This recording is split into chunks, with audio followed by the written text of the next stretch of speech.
that's either working with you or against you. Jimmy Johnson is a master of the moment. Point clear, Jimmy Johnson spun. Catch your breath, bud. I got plenty of time. He turns adversity into triumph. Look who's coming, Jimmy Johnson. Oh, Superman, he woke up. And gains momentum with every lap. You've been driving your butt off. You can do this, man. You can do this. For a challenger, time is running out. And a chase full of expectation is yielding to doubt. I'm really being pretty conservative right now. Just trying to save all I can. We'll be fine. Today, they race at Martinsville. A driver's track that has stood the test of time. This little racetrack will wear you out. Where speed is sacrificed for an ability to maneuver within the bottleneck. With 5 races left, it's time for a risk, for a bold move, for a defining moment. And there's no time like the present. Listen to me, guys. When it's time to go, we got to go. Time is of the essence today as ESPN brings you live coverage of race number 6 in the chase for the NASCAR Sprint Cup from the Martinsville Speedway in Martinsville, Virginia. The race is all about time, who can cover distance in the least amount of time. And it's time to start the race, which today will be done in a little different way. Race fans, it's time for those most famous words in motorsports. Here to give the command, please welcome our Grand Marshals, the NASCAR Sprint Cup Series crews. Gentlemen, Start your engines!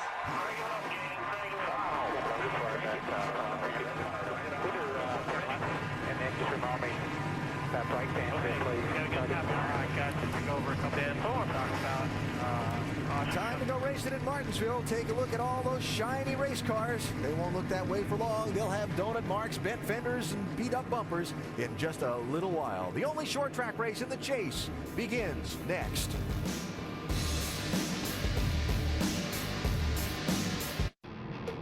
The Toyota Fuel Mileage Minute with NASCAR Sprint Cup Crew Chief Greg Zipadelli.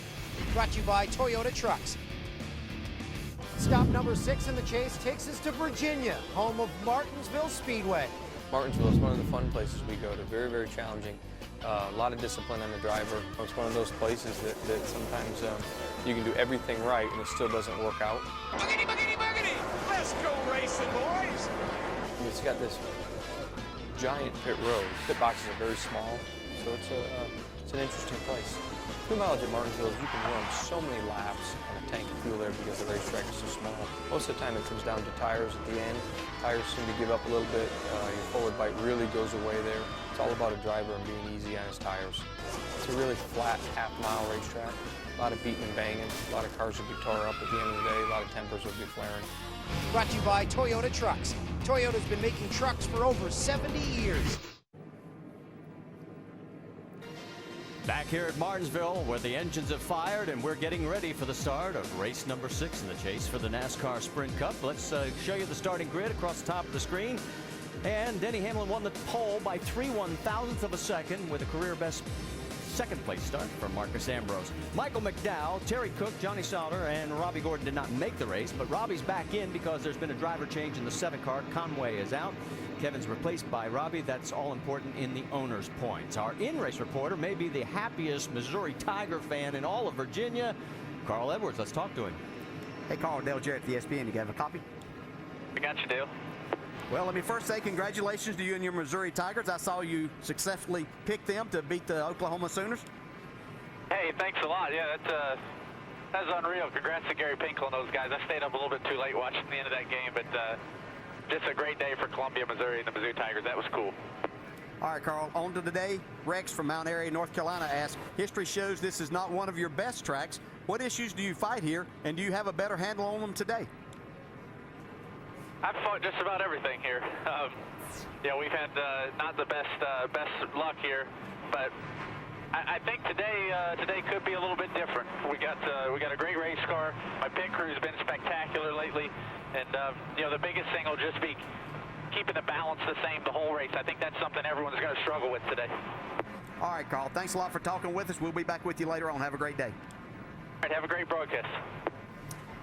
The fact of the matter is there truly are 43 cars, all capable of performing at their peak, but obviously the main focus has been on 3 of them, the top 3 in points, and they're going to be starting all over this field. You've got first, middle, and near the back of the field. Yeah, you got Denny Hamlin starting on the pole, and in practice, I watched. There was a handful of really good cars in practice, and Denny was one of those, but he wasn't the best. They really had a little bit of a time there with their car, changing a lot of things, kind of uncharacteristic of that team. But you know, he does have the best starting position. I'm sure they've worked on it overnight. Now, Jimmy, on the other hand, had a great car in practice. He is starting mid-pack, and he's got to negotiate a lot of traffic, but I think he's got a really good shot. So, talking to the crew chiefs in the garage today, they all believe that those are the 2 cars to beat. Yeah, there might be a lot of the crew chiefs that think that, but there's a lot of other drivers that I talked with that think they have a great car and a great opportunity here today. Jeff Gordon, Jimmy Johnson's teammate, thinks he can win this race. And I believe that one of the RCR cars is going to win this race. Clint Boyer, we saw him win back at Loudon. He has a great race car. Kevin Harvick, even though he's starting back, I look for him to be in the top 5. My pick today, though, is that 31 of Jeff Burton. I think he'll have something to say about who goes to victory lane. Well, for you Kevin Harvick fans, just remember the deepest that anyone's ever won this race started 36th. It was Kurt Busch back in 02. That's exactly where Kevin's going to start today. Let's get the latest from pit row. We're talking about time all day today, guys. Well, Martinsville Speedway has always been about time, has it not? It doesn't take much time at all to get around this half-mile speedway. This has stood the test of time. It's not been knocked off the schedule since 1949. And of course, the grandfather clock goes to the winner, so that is always about time as well. With the chase half over, it's time the sub-drivers step up today at Martinsville. Mike Massaro. That's right, Dave. For the 18 team and Kyle Busch, they can hear the clock ticking. Time is slipping away. Just 5 races remain, and they've got 177 points to make up on the championship leader. With that, the approach is simple. Be aggressive. Don't be afraid to take risks, and go for the win. Today, Kyle Busch trying to make up for some lost time and score his 4th victory of the year. Jerry Punch. You know, no active driver in the field today has spent more time in victory lane here at Martinsville than Jeff Gordon. He's won here 7 times. You know, and the last time he won here, he came from 3 laps behind to make up for spending too much time on pit road fixing right front wheel studs. That's been quite some time since Jeff has won a NASCAR Sprint Cup race. Try 60 starts in 18 months. And with him sitting 4th in the NASCAR Sprint Cup points, it's time to make a move. So for the 24 team, it is showtime here today. Jamie Little. Well, Denny Hamlin sits on the pole, and he, too, is a 3-time winner here, but sitting 41 points back in the championship and having only led 1 lap in the first half of the chase. The time is now. It's his time to shine. Marty? Well, Jamie, believe it or not, we actually have enough time to talk about the track facts and show them to you, and you want to talk about the banking, because that number's deceiving, isn't it? That 12 degrees of banking, it might be somewhere out there, but probably up near the wall where you don't ever want to be. But that was what these drivers will have to negotiate, is that lack of banking in these tight corners today. All right, let's listen in on the 47 radio as they get cranked up for this race. Great weekend, boys. Thank you. A lot of fun. Have a good fun day. Enjoy ourselves. 10-4. You reach down that pocket, grab all them feelings and throw them out the window. You're not going to need them here. A lot of bumping going on. Great words of wisdom. And Alan said it best. Take a look at all these nice shiny paint schemes. Get your picture now, because when we're done 500 laps from now, none of them are going to come back looking the same. Pace car leading them around, and we should point out Buster Otten is driving the pace car today for Brett Bodine, and we want to send our best to Brett and his brothers Jeff and Todd. They lost their mother Carol June on Friday, and that's why he is not here. All right, let's set the field for you. As you know, Denny Hamlin's going to be up front. Jimmy's all the way back in 19th. And it is Hamlin taking the inside line. Pace car pulls off down into turn number 3. Slowly coming around the corner. The crowd here at Martinsville comes to their feet, and as they come down the front straightaway, race number 6 in the chase for the NASCAR Sprint Cup from Martinsville Speedway is green.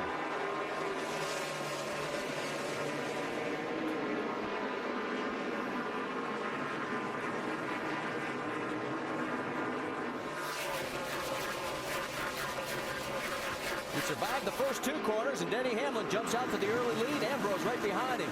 Yeah, Tony Stewart trying to make a big move up on the high side, see if he can get himself in line. Greg Biffle in 3rd. In 4th place, you got Ryan Newman.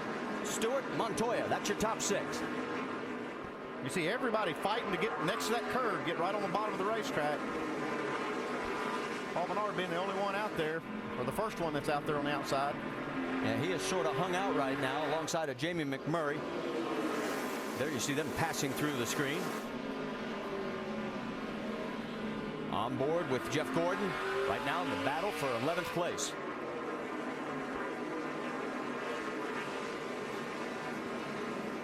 Right behind those two, Scott Speed in the 82. If you're with us on Countdown, you know that he is reportedly out of this ride next year, a performance clause that may kick in.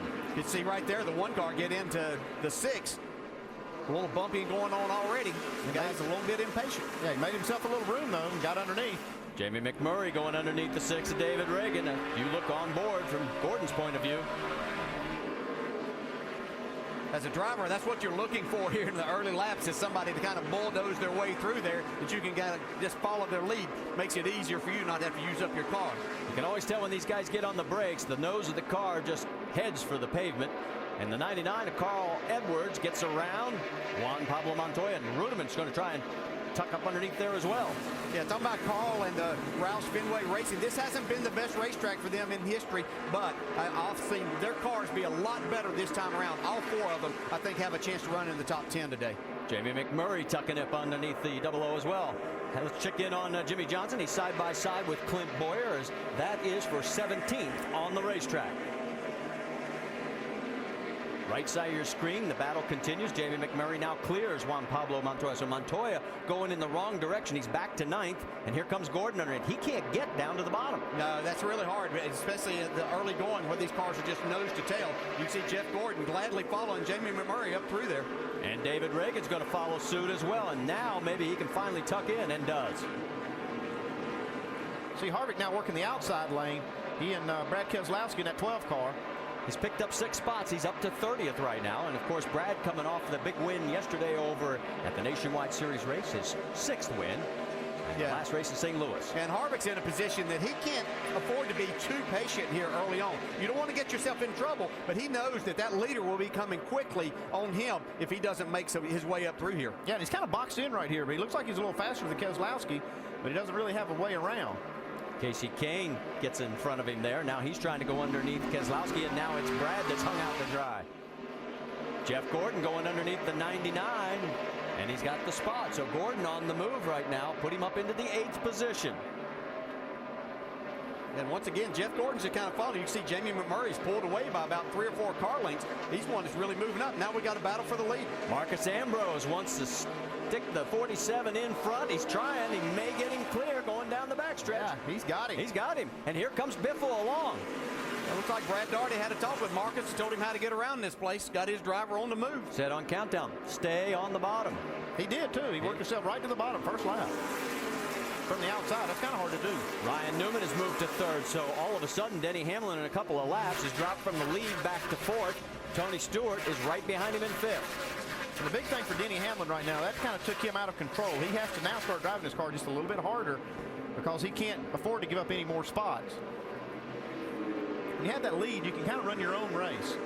Back off a little bit early, let the car roll through the middle of the corner, but if he tries that now, he'll lose some more spots to cars behind him. See David Ruderman right there in the 00 having a good run. Jamie McMurray's been beating on his bumper also, trying to get him out of the way. He'd like to pick up another spot.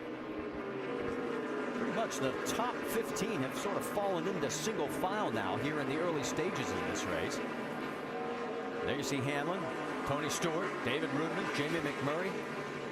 That is battle from 4th all the way back through 7th. Jeff Gordon in the 8th position.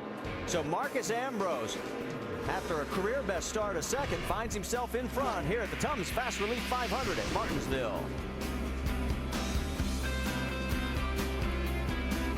Check out Goodyear Support Our Troops program. There you can send a thank you message from a NASCAR driver, enter for a chance to win a 2011 Ford Taurus, and other great prizes. Back here at Martinsville Speedway, we've completed 22 of 500 laps. They're clicking off pretty fast right now. You want to see where Kevin Harvick is? Right there, he is about half a track behind. He has managed to work his way up, though. He's up to 27th, guys. Casey Mears right in front of him. Yeah, and the most important thing for Kevin Harvick is he's passed 9 cars, and so that puts some more cars in between him and the leader, so he can kind of take it a little bit easier as we see Jimmy Johnson battling Paul Menard. See a little tire rub right there. And that is for 14th on the racetrack. And what's really going to be surprising to you folks, we'll show you what happened earlier. As Jimmy had a little bit of contact with the 31 of Jeff Burton. Yeah, we talk about the curbing here as being an issue. You can see Jimmy got on his left front tire, got on that, got up into Jeff Burton at that time. And that's what this curbing makes you do. You can't take that angle in there. You have to dodge that, and you have to be careful not to get yourself in trouble. Well, Jimmy, right now, as we pointed out, 14th. Well, Denny Hamlin is going to be in his sights very soon, because during the commercial break, Hamlin lost several more spots. He has dropped all the way back to 10th on the racetrack, and there he is. Yeah, I'm pretty surprised that he's not any better than that starting out this race. What is he saying, Jamie?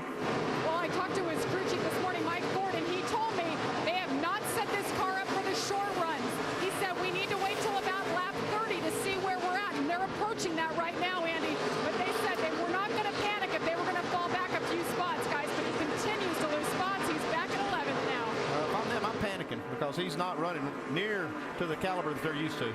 I don't think the definition of a few spots is falling out of the top 10. No, definitely not. No, they started on the pole, and they expected to be able to run their race up front. We saw them make a lot of changes with this car in practice yesterday, and they were obviously... why I can't even touch the gas.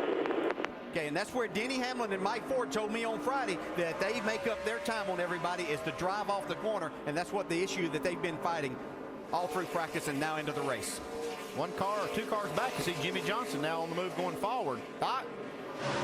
And Jimmy Johnson is set up for short runs. Chad Canals told me this morning the reason they got beat the last 2 races here, they were geared toward long runs, 50 laps and above, and it was the 11 car who was so good on short runs, he just spanked them. So yesterday, they changed the car around and made some changes this morning to make Jimmy Johnson good from lap 1 to lap 40. Now, after lap 40, the car may get loose, but right now, he is moving toward the front. And Doc, just as you finish up, a little contact with the right front of Jimmy's car to the left rear of Scott Speed. Yeah, and I'm not as concerned about the body damage, but it's very easy to get your tire cut down in that situation right there. But Jimmy's being pretty aggressive moving up through. He is now right behind Denny Hamlin. The one thing that the 11 car did not want to see. It's still a long race, and they have a lot of time to fix this 11 car, but right now it's definitely not right.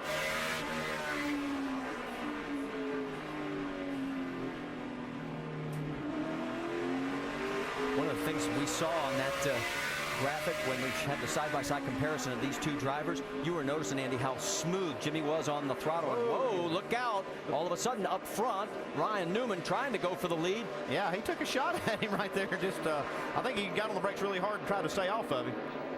All right, right here is what Denny Hamlin and his team did not want to happen. Everybody talked about, was this a must-win for Denny Hamlin this week? I don't think it's a must-win. I think it's a must-finish in front of the 48. And right now, he's not getting the job done. As Andy pointed out, a lot of laps to go. Psychologically, if you put yourself in Denny's shoes, what are you thinking right now? Well, you're a little disappointed because you really expect to be better than this. He's talked about this was going to be his race to win. He expected to come here, lead the most laps, get maximum points, and that's far from happening right now. Check in on the battle for 3rd position as you've got Ruderman and Biffle. Ruderman in 3rd, 4th, and 5th as Jeff Gordon continues his march towards the front. Yeah, watch him as 0-0, and here comes Gordon. He's going to go around Biffle also. But David Ruderman in that 0-0 really moving forward. I like the drive off that he has. We watched him some in practice yesterday. That looked like where his car was really good. Yeah, I talked to a lot of crew chiefs this morning.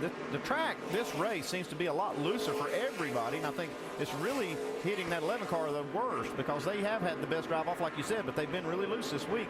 A lot of other teams have had the same problem, but they've dealt with it. Yeah, that's it. If you watch the countdown show and heard the 7-time winner Rusty Wallace talk about what he'd like to get his car, he wasn't as concerned if it's a little tight in the center. He wanted to get that drive off, and that's what will make the difference. That's where you pass people here. Notice that Hermie Sadler in the 71, J.J. Yaley in the 81, they are going a lap down to the leaders already. Marcus Ambrose has gotten around both of them right now. Jeff Gordon is on the move as he's now gotten into the 4th position. and it's 3 non-chasers up front. Marcus Ambrose, Ryan Newman, and David Rudiman after 36 laps. We're working lap 37 here at Martinsville. Stay with us. This is getting very interesting.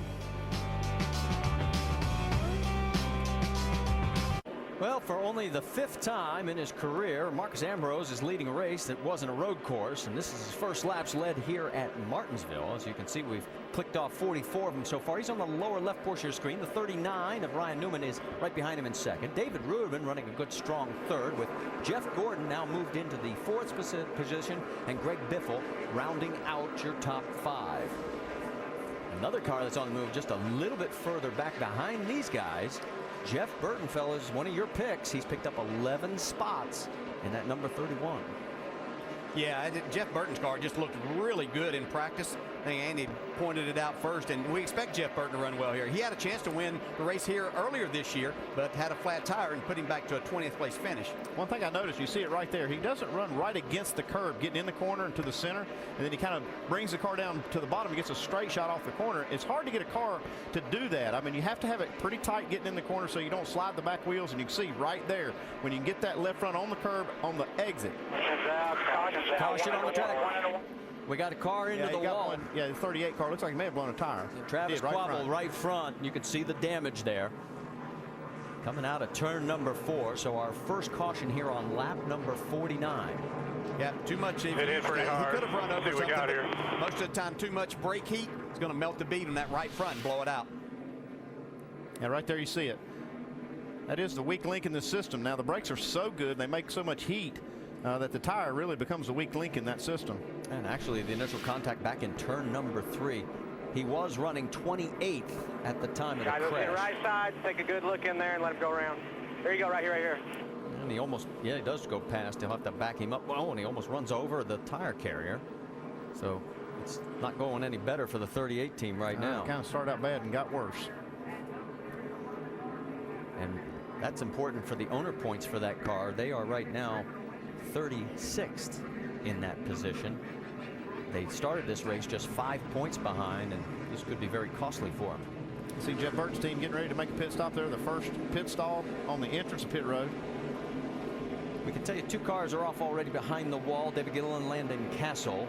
We have 36 cars on the lead lap. Tony Raines should be getting the lucky dog. We'll confirm that through NASCAR. Yeah, as they get ready to make pit stops, we'll have to watch Kevin Harvick. He has to come around Ryan Newman. There's a big gap with them. Newman may be finishing up whenever Harvick's trying to get in his pit here.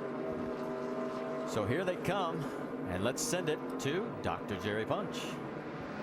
Jeff Gordon has driven from 11th to 4th here and says the car is really pretty good. He says the car is just a tick tight in the middle of the corner, but I don't want to give up any drive off, so don't really change anything. It'll be 4 tires and topping it off with fuel. Dave Byrne. The leader, Marcus Ambrose, will come down pit road for a 4-tire change and air pressure adjustment. A little tight across the rubber blade on the track, a little loose off. Ryan Newman was running second. He was tight in the center of the corner. Wedge and air pressure adjustment for the 39. Jamie. Big changes coming for the 11 car. He was so loose, he said he had nothing to lean on. 2 rounds of wedge in the left rear, air pressure in both rear tires, track bar down 1 round. They need to get this car better, as we've talked about, and you see the race off pit road as he gets past 1 car, 3, 6, 8 cars, and they're all freight training him. But guys, they got to take the time and get this car right. Denny Hamlin down and away. The big winner, Tony Stewart, coming off the race off pit road. Also Ryan Newman as he gets out in front of Marcus Ambrose. And not so good for Denny Hamlin on the race. He predicted that he would win. He's deep in the field again. Then Rudiman and Jeff Gordon in row number 2. You want to know where Denny Hamlin is? All the way back to 15th. In fact, Kevin Harvick is now moved up to 13th, right in front of him. Coming out of the turn 4. Green flag back in the air. And we're racing again. As you saw, Newman pick the inside. Like Marcus Ambrose spun his tires a little bit on the start there and opened the door for David Rudiman to try to take that second spot away. Rudiman's going to get that spot. He quickly tucks in behind him to shut the door on the 16 of Greg Biffle.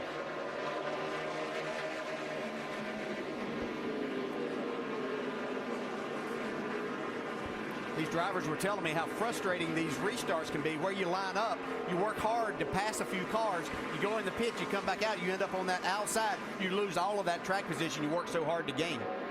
2 penalties we've got to pass along. the number 1 on Jamie McMurray for too fast entering, David Reagan too fast exiting, and it takes about 32 seconds to do a pass through pit road here. This is going to be costly for both their efforts. Jimmy Johnson there, you saw him in the 7th spot. Jeff Gordon right with him.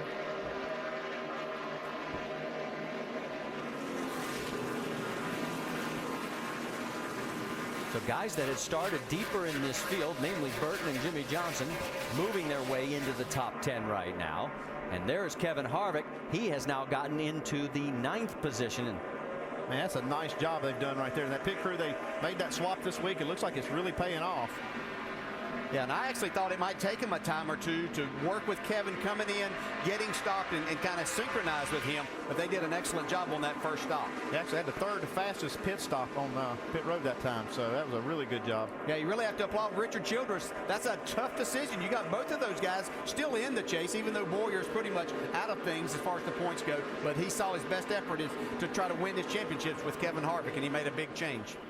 Saw Joey Logano going underneath Juan Pablo Montoya there, and right in front of him his Joe Gibbs teammate Denny Hamlin. Let's get an update on our race leader Ryan Newman. Dave Burns.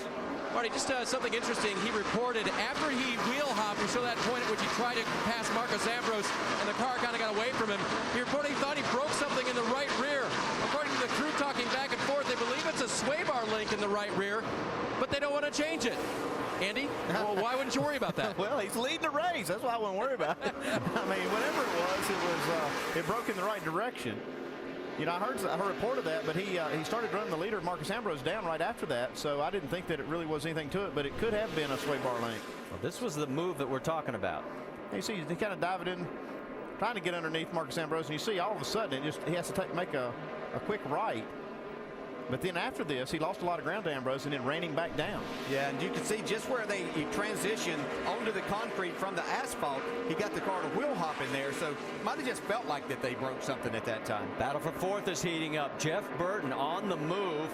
He's making you look really good right now, DJ, in your prediction, because he is side by side with Biffle, and here comes the 48 and the 24 right along.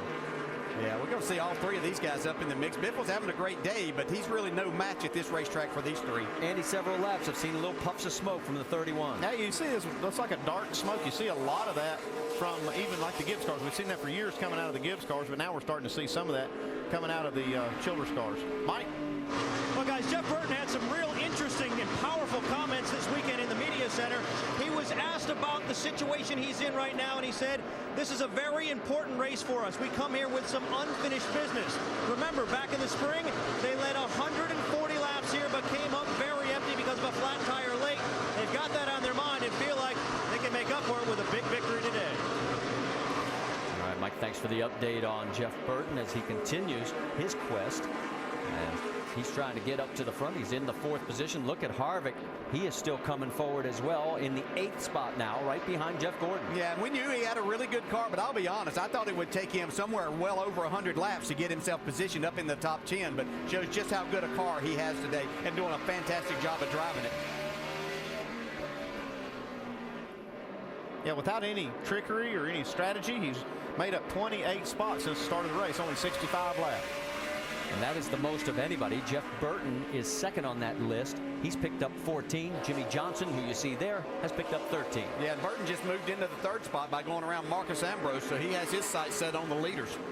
So that's the farthest back Marcus has been today, and it's also the farthest forward the 31 has been this afternoon. They're all chasing right now Ryan Newman and David Rudiman, who's running 1st and 2nd. Yeah, I really thought they'd look right back there to the 16 of Biffle. Whenever Jeff Burton was around him, I thought that Jimmy Johnson and Jeff Gordon were going to follow suit. But I think that shows just how good Burton's car is up off the corner. Johnson and Jeff Gordon seem to be, you can see the back end of the 24 kick out a little bit, and I think that's where they're struggling to try to make these passes. So a little wiggle out of Jeff there. Now remember our caution for Travis Quapple's incident hitting the wall, and we were talking about the pit crew and how good they were. Look what happened to Travis's crew member. Watch the right front tire carrier. We didn't see it. Mike, what's the latest? Well, that's A.J. Heiston. I just spoke with him, and he just kind of laughed laughed about it, pointed to his leg. I asked him if he's okay, and he said, yeah, I'm good to go the rest of the way, guys. Well, he's one tough guy to have a 3,400-pound race car roll over him. Little contact there, Jeff Gordon and Jimmy Johnson. Remember back to Texas earlier this year. See Kevin Harvick taking advantage of that, now going to the inside of Jeff Gordon. I can't imagine Jeff's going to be real happy about that. I was going to say, it's not the first time we've seen this happen. Here comes Harvick, though, as you said. He's got the better line coming through the corner. And there's Denny Hamlin starting to show some life again. Yeah, looks like they made a nice adjustment on his race car. He's going the right direction this run. Now Hamlin's going to go to the high side on Gordon, see if that'll work. It provided a little drama there at the beginning, but I don't think any of us thought that Denny Hamlin was going to be down and out for this day.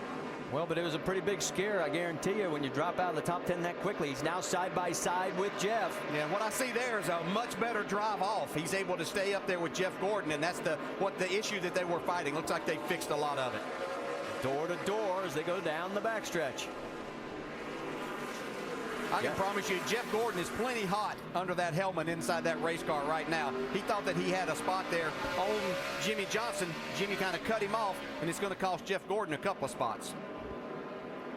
That battle continues.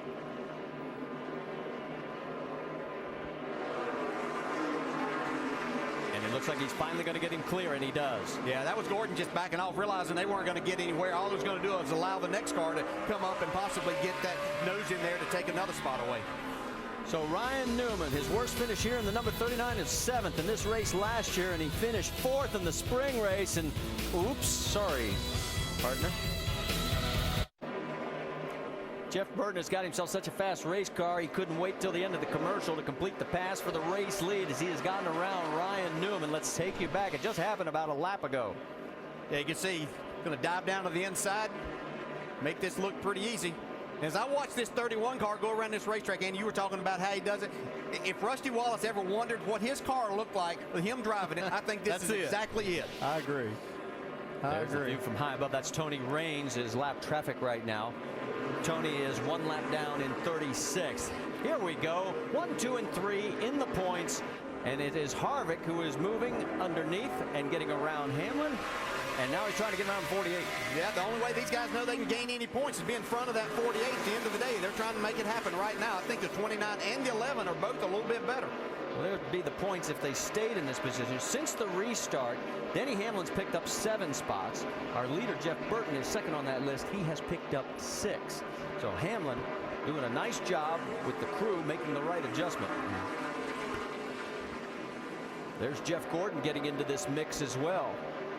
You know, short track racing so much about the driver and the driver control of the throttle and all that.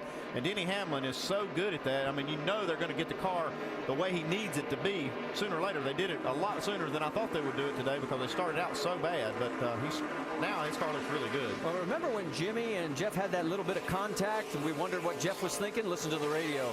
Next time you get a chance, just ask the 40 if he has a spotter. Yeah, that was a little, by 3. Yeah, that was a little, yeah. Well, he's going to get a chance here in just a minute once Kevin Harvick gets up beside him. It's probably going to allow the 11 of Denny Hamlin to get there too, and then Jeff can stick his nose in and see what he wants to do. Well, in all fairness too, I mean the guy in front really kind of owns the racetrack. It's kind of up to the guy behind not to force the issue and get into somebody. So Jimmy had the position on him. Yeah, but you take a chance being that front guy and chopping that guy off one too many times, then the next time you might get a little harder bump than what you're expecting. Well, right now Kevin Harvick's got a nose in front of Jimmy, and through the corner they almost touch, and here comes Hamlin. Okay, let's flip the roles now. I asked you how Hamlin felt when he was going backwards. What's Jimmy thinking? Jimmy's okay. He's the one that has the point lead, and he's got the 2 guys inside. He knows right now, even if it ends like this, he's not going to lose many points. We see David Rudeman trying to take the 2nd spot away from Ryan Newman now. Yeah, Newman has fallen about a second behind Jeff Burton, and here comes Rudeman saying, you're not fast enough for me. I want to go around. And he does. Makes it look easy. So it is now Burton, Rudeman, Newman, Ambrose, and Harvick, your top 5. And for David, his best finish in 7 races here, 16th back in 09. So he's got the makings of a very good day. There is our race leader, Jeff Burton. His lead now up to 1.3 seconds, and he's doing this in traffic, guys. Traffic's not bothering him too much. As long as they don't just completely stop in front of him, he disposes of them pretty quickly. While we've got a moment, since the Chevy's out front, Chevrolet wants you and 3 of your friends to meet Kevin Harvick and Miss Sprint Cup at the NASCAR Sprint Cup Awards ceremony in Las Vegas. And you could also win 2 all-new Chevrolet Cruze LTZs to go along with the trip. For your chance to win, enter at winyourchevy.com. And let's take you up to speed, in fact. Let's start it off with Mike Massaro. Mike? Well, Marty, after 5 chase races, Jeff Burton finds himself 10th in the standings. He was asked about that earlier this weekend, and he said he was shocked by that, disappointed and confused. I asked the question about the situation to his crew chief, Todd Barrier, and he just smirked and said, well, I guess this gets us to focus on what really means the most to us. That's winning races. This is a brand new race car built specifically for winning here in Martinsville, and right now they look awfully good with that new machine, Jamie. And look who's lurking behind the 00, David Rudiman, qualified 8. His team knew they had a good race car. They had an interesting problem in practice. They said they have too much forward bite. Well, now the problem, he doesn't have enough forward bite, but the car continues to be good, just a bit tight. Dave? Jamie, Ryan Newman won the race off of pit road, but he hasn't been winning on the track right now. That car that restarted first has fallen back to third. Ryan complaining the car is a little bit tight right now. Won't turn for that driver. 47 driver Marcus Ambrose, he started second, running in the 4th position right now. His car was tight in the center, a little loose off. Well, now it's tighter in the center and a little looser off. So we're going to figure out which way they're going with that 47. Make some adjustments the next time. But we talked about the 29 pit crew picking up 5 spots on pit road. The guys on the crew this week, remember, were the 33 crew last week. They went to lunch with the former 29 crew this week just to make sure everyone was still on the same page in terms of teamwork and in terms of friendship. They know that management can make decisions to try to win this championship, but they want to make sure they were all still looking each other eye to eye and saying we're still buddies. Jamie? And after that round of pit stops where they made wedge, air pressure, track bar adjustments for Denny Hamlin, he is going forward. He restarted 15th, and now he just moved into the 6th position behind the 29 of Kevin Harvick. The team came on the radio and said you had something wrong with the left rear. It had tremendous buildup. He's saying the car is just a little tight in the center. Doc? Back in 7th spot, 6-time Martinsville winner. There's Jimmy Johnson. He started 19th, drove it to the top 5, and has slipped back now to 7th. Jimmy's saying the car a little bit too tight. They came in, made a track bar adjustment, pulled out the right front fender where he had gotten together with a 31 car early in the race. It's okay. And still pedaling a little bit, saying tight in the middle and a little bit tight off. Now behind him in 8th position, you heard the comment a minute ago where Jeff Gordon asked if the 48 car had a spotter. Jeff's spotter, Jeff Dickerson, said, we're okay. The front end has no damage yet. Well, that indicates that he knows that we're at Martinsville. Jeff Gordon said, we've been very good early in the race. The key for us to win today is to be good in the final 100 laps.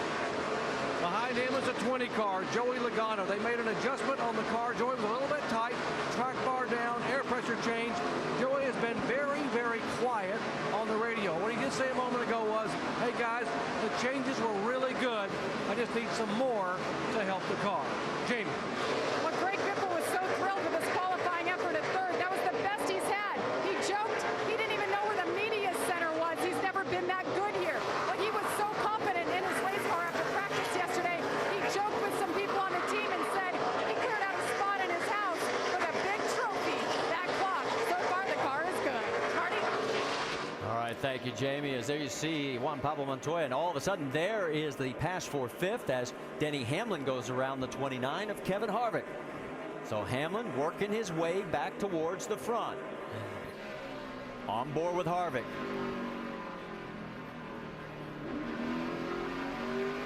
See that drive off that Denny Hamlin really gets. That's what's making the difference in this car going forward instead of backwards now. 20% of this race is in the books, and that man, Jeff Burton, is out in front. He led 140 laps here in the spring, but remember, a flat tire forced him to a 20th place finish. He wants to change that today. This car's going to like that, guys. Yeah, you can't stop on the racetrack. If you have an incident or something's wrong and you stop, you get out of your car, you get a caution. Yeah, Elliott Sadler's going to be held for 2 laps for intentionally bringing out the caution by stopping on the racetrack. Leaders are on pit road for service at the 112th lap. Mike? And Jeff Burton has already completed his stop. All he was looking for was a little bit more rear grip. They made a slight air pressure adjustment to the right side tires. Abe? Marcus Ambrose is in for 4 tires as well. Remember, that car was still tight in the center and loose off. 39 of Ryan Newman. He'll get a wedge adjustment. Too tight rolling the center. Also air pressure down the left side tires. Jamie. Denny Hamlin says he's just a bit tight in the center, wants it to turn a little bit better. Air pressure out of the front, and the double zeros in as well. But Denny Hamlin going to work. Sunoco fuel and 4 tires. He's down and away, guys, and he gains, looks like 1 position off the line there. Greg Biffle, the big gainer on that round of pit stops, up 6 positions for the 16 crew. Put him into the top 5. Jeff Burton holds the lead. We're back for the restart to Martinsville in just a minute. Back here at Martinsville, where we're getting ready for the restart. Lucky dog went to Robbie Gordon. That gives us a total of 33 cars on the lead lap. 3 cars off the track. Blaney, Castle, and Gilliland. And it's Jeff Burton on point. He has the inside, and he's got the lead.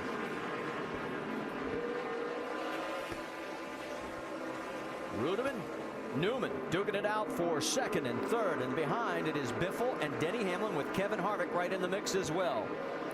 You wonder where Jimmy Johnson is. He's back in 11th. Yeah, you see Greg Biffle there. We talked about how many spots he picked up. He's benefiting from having that second stall. He's got a clear in and a clear out with Hamlin there, just like he has on that first stall. So pit crew doing a nice job. Harvick in front of Hamlin now, and there's Ambrose, who started on the outside of the front row, hits the curb. That opens the door for Gordon. Here he comes, and Jimmy's going to follow him. Yeah, it just takes a split second, just a little bit on that curve. It throws you off. It throws your timing off. You just can't get into the throttle. Opens the door down the inside, and here comes Jimmy Johnson. Did you notice a little smoke, maybe a little tire rub between the 48 and the 47? The 48's right front, and the left rear of the 47. Yeah. And it is the 47 that's got a tire. And he's going around. Can he keep it off the wall? Barely. 3rd caution's out. Left rear damage. So that little bit of contact between Jimmy Johnson and Marcus is what ended up with a flat left rear.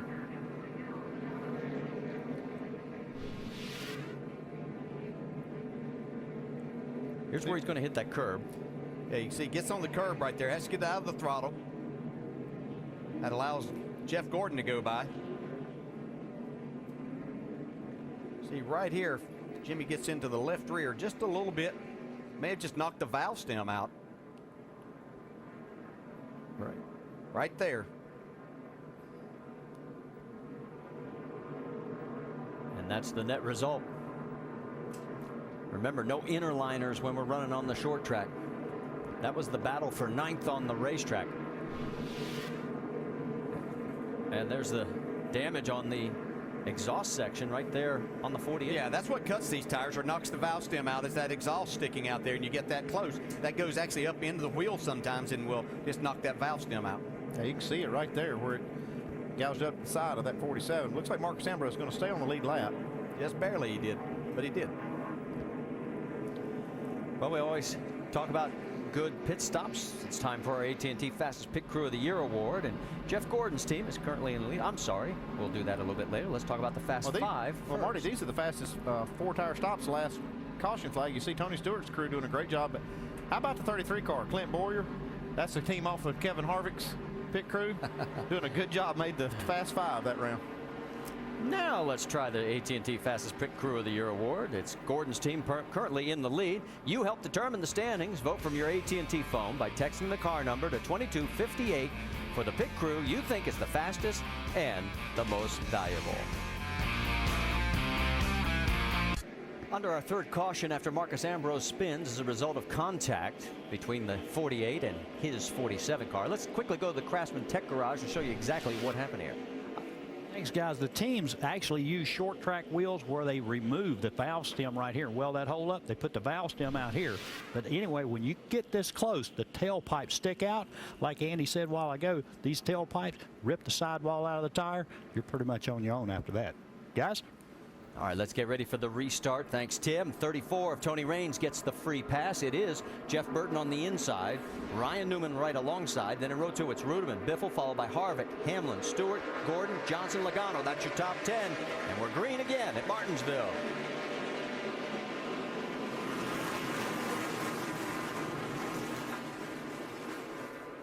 See if David Ruderman could get that second spot back. He lost it after starting on the outside. Ryan Newman was able to take that spot away when he restarted third last time. Well, Newman is hanging. Yeah, he's hanging tough on that outside line. And they come across the stripe. Newman actually was shown as the leader for that lap. He's still hanging on. Burton gets a half a car length on him. Here comes Ruderman to slide underneath. Biffle's going to tuck in behind the 0-0. So Burton back out in front. Notice after Biffle, you've got Kevin Harvick and then Denny Hamlin. A little bit further back, Tony Stewart with Jeff Gordon and Jimmy Johnson, with Clint Boyer now up into the mix, and Joey Logano's been hanging around the top 10 for the last 20-30 laps. It looks like Clint Boyer's done a little work on his car too. That pit crew doing a nice job, and then it looks like his car is better. We saw that yesterday in practice, but that first run he didn't look all that spectacular. So he's going to stick his nose in there on Jeff Gordon here, making a little room. Yeah, that's the way you do it. Jeff Gordon not having any of that. Well, Johnson got around Jeff, but Boyer not successful. So leave Jeff in the 9th position. Boyer in 10th. A little bit further back, side-by-side action. First time we've actually been able to talk about Kyle Busch as he's side-by-side with Juan Pablo Montoya. This car has not moved forward at all, guys. He's in 14th. That's the highest he's been all day.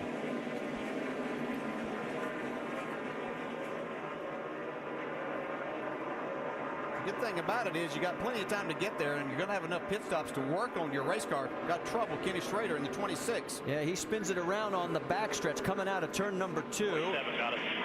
Elliott Sadler, and you heard somebody say Sadler's trying to back up Joe Nemechek, and he's doing it with his bumper. Yeah, Schrader can't get his car started. Elliott's trapped there and going to lose another lap. Well, Elliott's already 12 laps down in 40th. We're having a lengthy stop after he brought out the caution when he had a tire go down. Let's go back and show you what happened. 547 may have gotten in the back of Kenny. Oh, they look like Casey Mears. Yeah, it was kind of a stack up, really. Yeah. Kenny got the worst of it, that's for sure. And then there you see Elliott and Joe Nemechek come in. Everybody's back under power. And the worst for wear is the 26. So our 4th caution now gives us time to tell you there's still only 3 cars that are out of this race. Blaney, Castle, and Gilliland. And I guess we could wish happy birthday to Dave Blaney. He's 48 today. Even though he is behind the wall, we'll find some way to celebrate, I'm sure, by the time the day is over. Free pass is going to go to Casey Mears. That will give us a total of 34 cars back on the lead lap. And the biggest mover in the race has been Kevin Harvick. He has come up 32 spots. He's now in the 4th position. A couple of guys are going to be coming, led by Juan Pablo Montoya. Paul Menard is following. Dale Jr., the 83 of Casey Kane. McMurray et al. Yeah, these guys are trying to get off sequence a little bit, see what they can do. Mike? And the big concern on the 42 team throughout the course of the entire weekend has been brakes. They've been monitoring that very closely. They'll clean off the grill, making sure all those ducts are clean and they get enough air to the brakes. But other than that, no adjustments on the 42. 4 tires, Dave. Paul Menard had been running in the 18th position, Mike. They're going to make a 4-tire change, air pressure adjustment, filling full of Sunoco fuel. His car had been tight most of the day today. Give a small adjustment to help it in that direction. Paul leaves. You see Marcus Ambrose in there. He had cycled back to 31st after he brought out our 3rd caution with his cut tire. And now as he gets ready, he stalls it momentarily, gets it back under power, and he'll get back out into the fray, and we'll realign everything. As you can see, here comes the pace car, and lights are still on, so it looks like we're going to go at least one more time. It's been about 20 laps since the leaders pitted, and you see those cars that just made that pit stop they run about 20 more, you might see a lot of the leaders come in and some of those cars stay out. And that's kind of the strategy I'm sure Marcus Ambrose is on, that they, that's a way to get that track position back that they lost with that flat tire. Yeah, a couple other teams that are kind of in that too that took advantage of that. The 1 and the 6 that we reported earlier had pit road speeding penalties, had to start at the rear of the pack. They've worked their way forward, but that's what they want to do, is try to get off sequence a little bit, get some of that track position back. The top 14 stayed out. Let's talk about Sprint, because it's bringing you an inside look at the chase for the NASCAR Sprint Cup on the Now Network. And you can see that Jimmy Johnson is still our points leader, but the way things are shaking out right now, the lead would be cut down to 23 to Denny Hamlin and 59 back to Kevin Harvick. And as we mentioned before, biggest mover of the race, 32 spots for Kevin Harvick. For more NASCAR stats, in-car audio, and live race radio, check out NASCAR Sprint Cup Mobile at sprint.com/speed. Before the restart, let's check in on Jeff Gordon's radio. This just killing us, man. Absolutely killing us. You mean outside? I mean, just restarts, traffic, from the bottom. I mean, I'm just really, really tight right now. So straight from Jeff, really tight. Up front, Jeff Burton's got himself a great race car. Newman, Rudiman, Harvick, Hamlin, Biffle, Stewart, Johnson, Gordon in 9th, Boyer in 10th. The 78 was too fast on pit road. Regan Smith goes to the rear. Well, Burton really had them slowed down there. A lot of stacking up, people running into each other. Somehow everybody managed to survive. Now he stretches it out. Ryan Newman tucks into second place. And on the outside, that's Kevin Harvick going around David Rudiman. Yeah, we'll see just how good Harvick's car is if he can make that pass on the high side. He's still hanging on to it. Rudiman now starting to get that good bite that we saw him earlier have, and they're side by side into 3. Harvick's hanging tough. He'd like to get it where Rudiman would slip a little bit. He's trying to pin him down to see if he can keep him from getting all the way in the throttle and take that spot away. He really wants to get back to the bottom. Watching from Denny Hamlin's view there momentarily, and he almost has him cleared, and now he finally does. Yeah, nice move that's a power move by Kevin Harvick. I think that's a good sign for Kevin Harvick's car, but also I think the track is starting to get a little better. I don't see it blackening up like I usually see it, but it has started to take a little bit of rubber on that outside lane. We might see some more of that later in the race. Yeah, I was concerned with all the heat that we were going to have here today that we might get a lot of that rubber buildup, which makes it very difficult to navigate that outside lane. And you heard the guys talk about the restart. There you see what happened, and chain reaction all the way back, and it really hurt the 48. Right now you can see Jeff Burton trying to stretch it out just a little bit more. There's our first side-by-side action. Joey Logano on the outside, Clint Boyer. And now Logano gets in front of Boyer. Yeah, remember back, Joey Logano finished second in the race here back in the spring. He and the 18 both decided to use a lot of the 11 setup and made it work for them too. Juan Pablo Montoya, remember he was the first car to come in and pit. Well, he's in a log jam right now. He's got Casey Kane in front of him. That's Kenseth underneath him. Paul Menard behind him, and he's going to try and make it work on the outside like Harvick did. Whoa.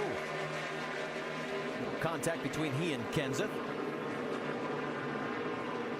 They're still side by side. Yeah, and you can make that outside work for a few laps, but it's not going to be that important or that advantageous after you get a few laps on the tires. Then you're going to need to get back to the bottom. See Kenseth kind of use him up going down into 3. 2 times they've had contact in the last 2 laps, and now Montoya ducks underneath. Yes, sir. Smoke. Keep an eye on that left rear tire. Yeah, you have to be careful that splitter get in there. Just we saw Tim Brewer talking about. It's easy to cut the sidewall of the tire. Battle for second, Kevin Harvick. Look out today, Harvick fans. Your man is now in second place. Richard Childress Racing running 1-2. And a little bit further back, Tony Stewart. Here comes Jeff Gordon, both underneath the 16. Yeah, I saw Tony. We saw him struggle in practice yesterday, but it looks like he's made some adjustments, got his car moving forward.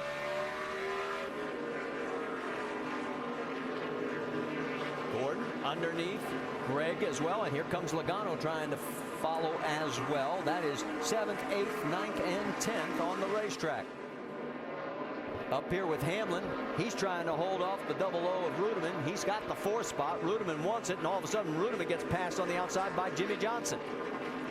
Yeah, looks like Ruderman's struggling a little bit more after this latest restart. Our 2 championship contenders, actually all 3 of them now up into the top 5.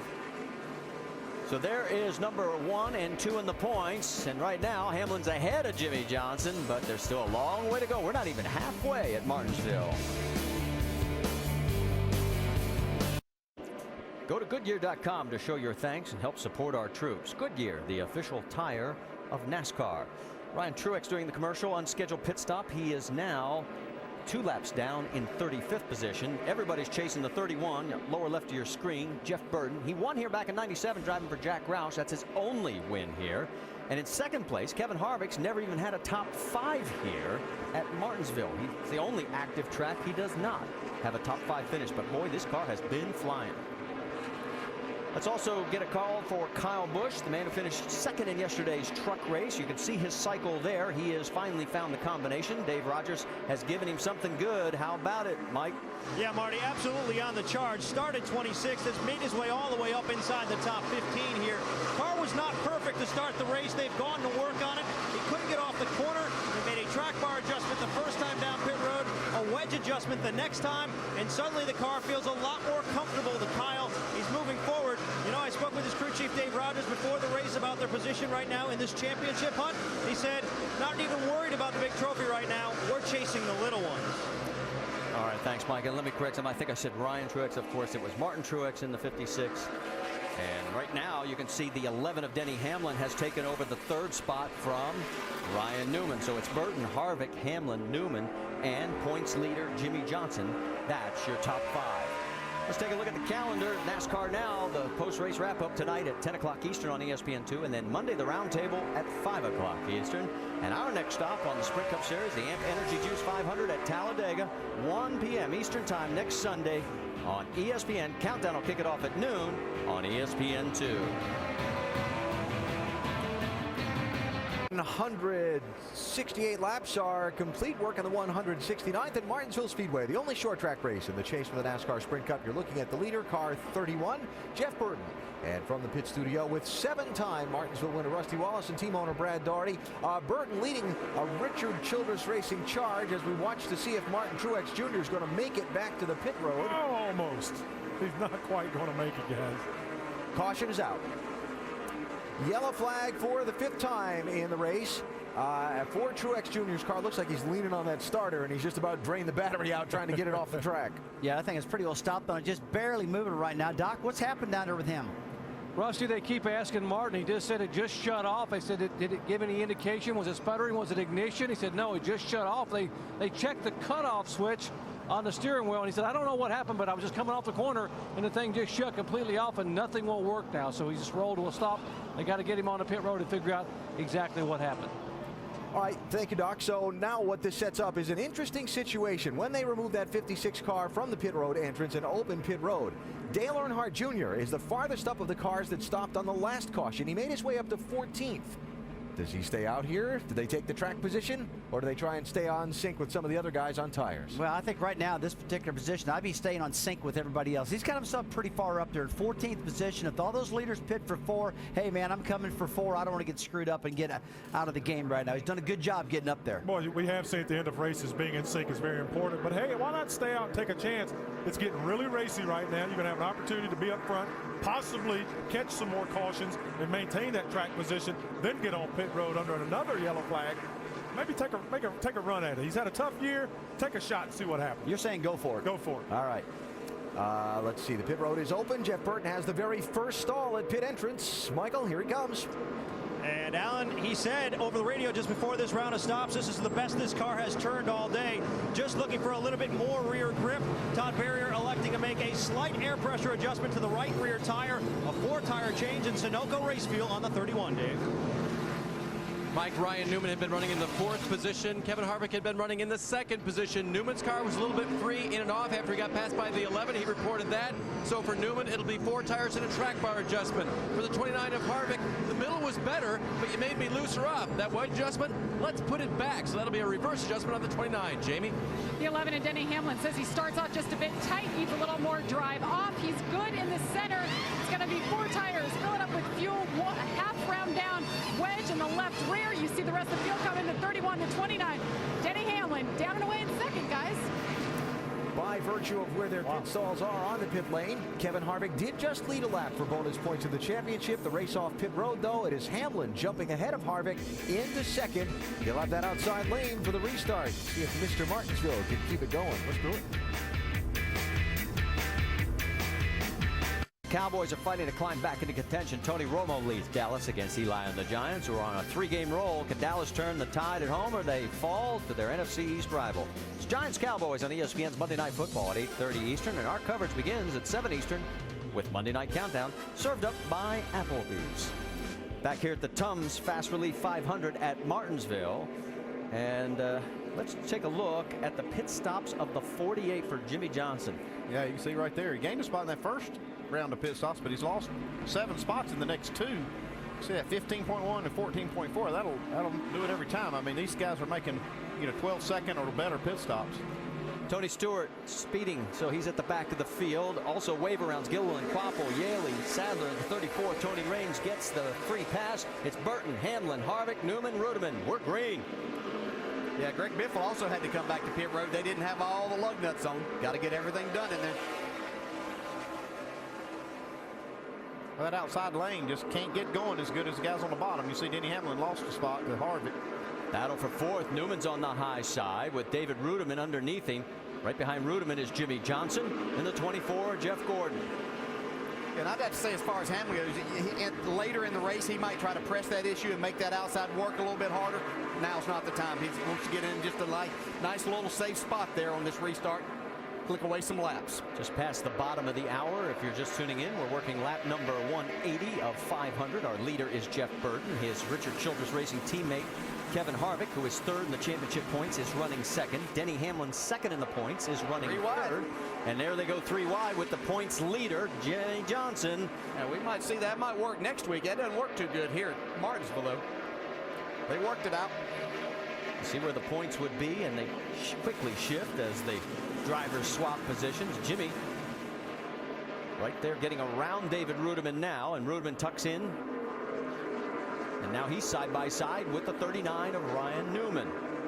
You see Jimmy Johnson, even with what we showed there with losing some spots in the pits, I was concerned about their pit stall being behind the one, getting blocked in there some during the day, but Jimmy's making up for it on the racetrack. They do have this car pretty fast, especially on new tires. Got a car slow coming out the pit lane. No harm, nobody getting in the way there. It is the 64 Landon Castle. Ryan Newman got hung up on the outside there, as we've seen a number of times. Got past, lost 3 spots before he could get back to the bottom. There you see the difference the leader has over 2nd and 3rd, and then how it sort of gets a little tighter further back. Paul Menard trying to hold off the 99 of Carl Edwards. And there is Clint Boyer right behind Carl. Now, if you're wondering what happened to Greg Biffle, he was running in the top 10. He's dropped way back. Jamie, what's the story?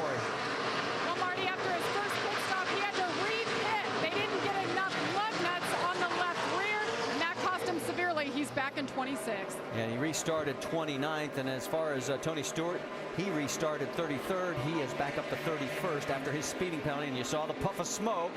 And man, they've been trying that coming. And Regan Smith ends up getting the worst of it, and he had nothing to do with it. Yeah, he was the victim right there.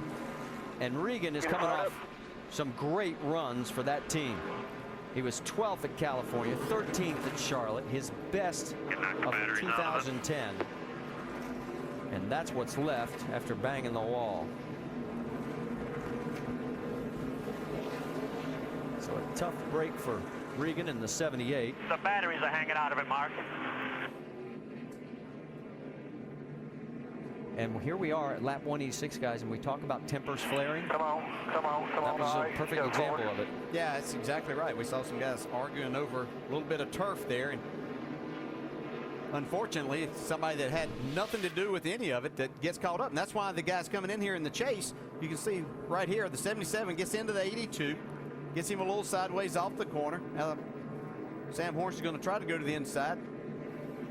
Scott Speed wasn't having any of that. And then Hornish just runs into the back and punts him pretty hard right into the 78. And they all go on except for Regan Smith gets the worst of it.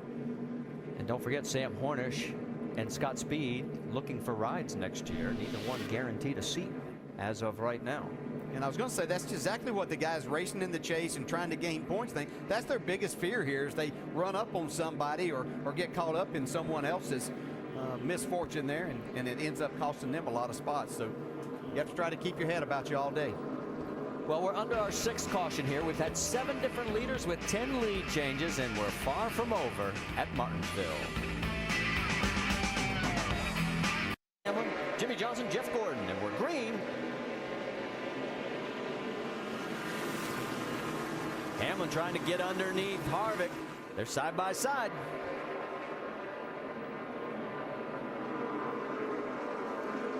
We saw Harvick hold on to this outside line before and make it work for him, but not this time. Well, it's kind of a reverse of roles there, because the 11 car was on the outside the last restart, and Harvick got by him and kind of just flip-flopped this time. Yeah, Jeff Burton did a nice job. He's doing a great job on his restarts. He's stacking a lot of people up, and he had caught Harvick a little off balance on that, and that allowed the 11 to be right beside him then.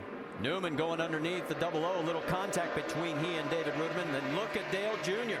Jr. trying to take a peek on the inside of Ryan. Thinks better of it. So Jr.'s got a good race car up here, and he knew that was going to be press on the issue and trying to go up to Ryan Newman. So just waited a second, took that spot from the 00. And now Jr. Oh, trouble. 733. Yep.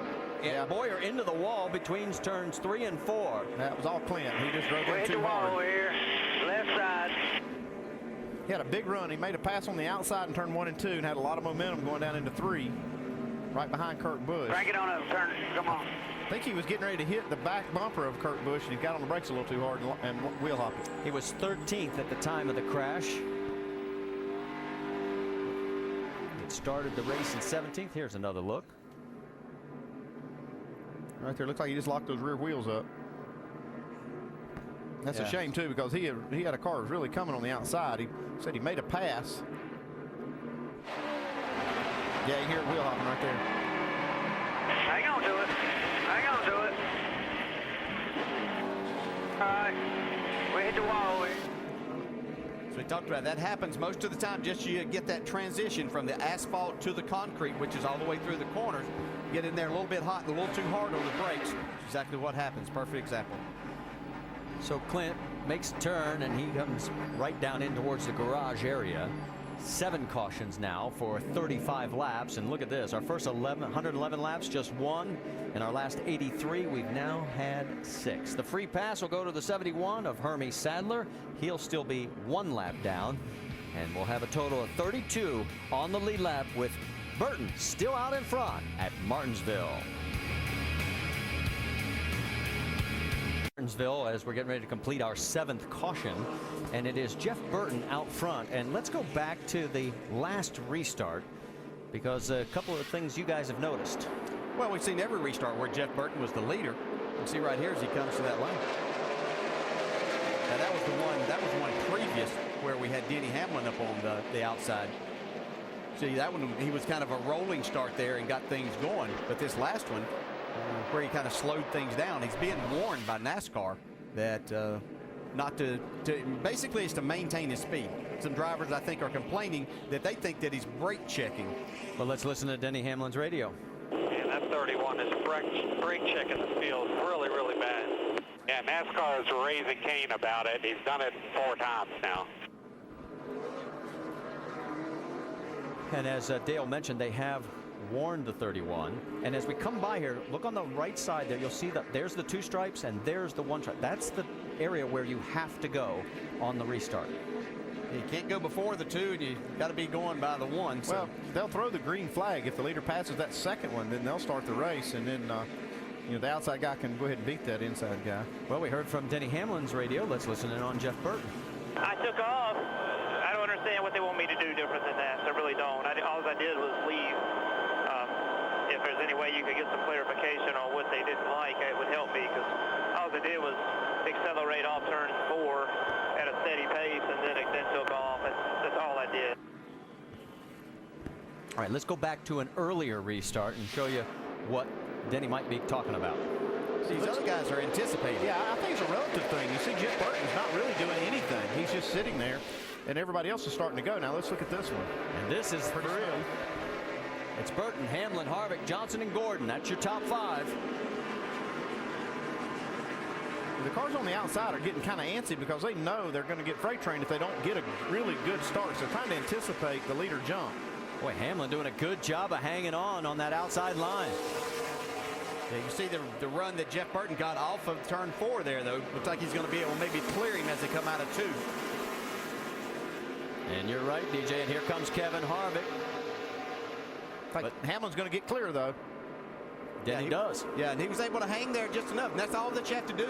Is that if you can hang there for about a lap and a half, you might get yourself in a nice position down and be able to get to the bottom. Ryan Newman's got his hands full with Jeff Gordon, and here comes Dale Earnhardt Jr. right underneath the 39. Junior having a great race today. His car really hooked up. That is for 6th position on the racetrack. Ludeman right behind the 2 of them.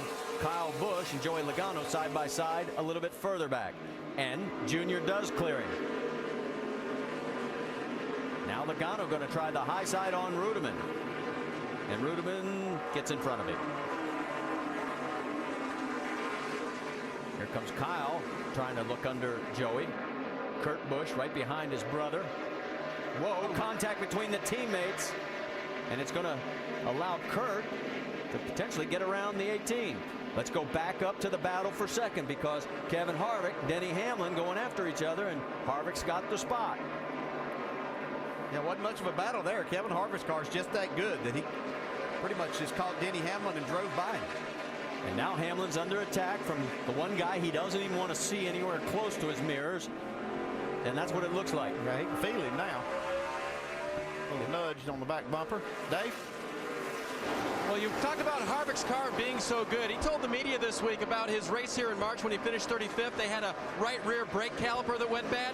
He said everything on our car is better than it was here in March, and he's proven it today. In fact, when they went down about 30 laps replacing that right rear brake caliper in March, they made it into a test session, and Gil Martin told me we threw out a lot of things we didn't want to try when we came back here, and it maximized our practice time this weekend.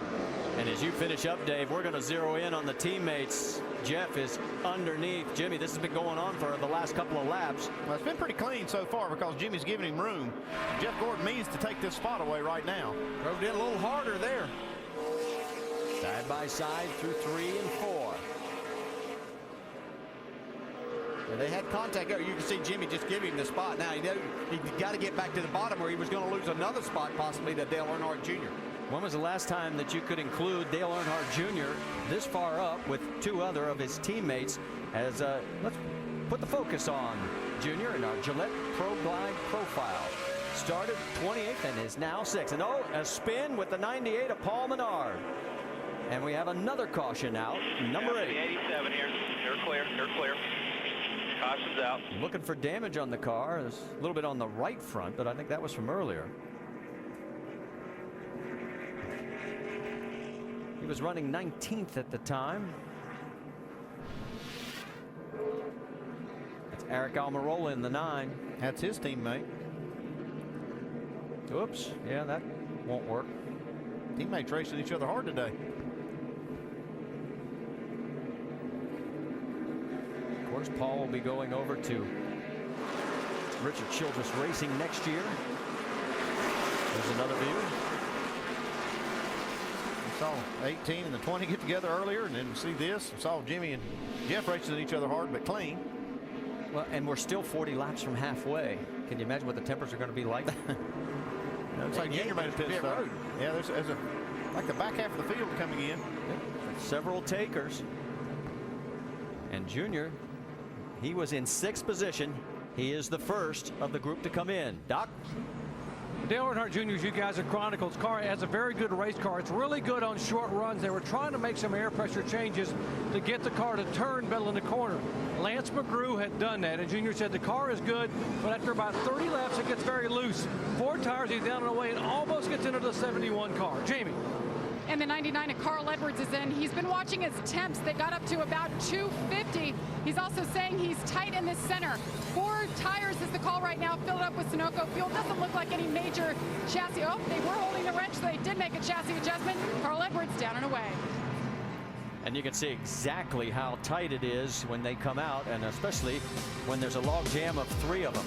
And you can see they actually stop them until they have enough room to get back on track.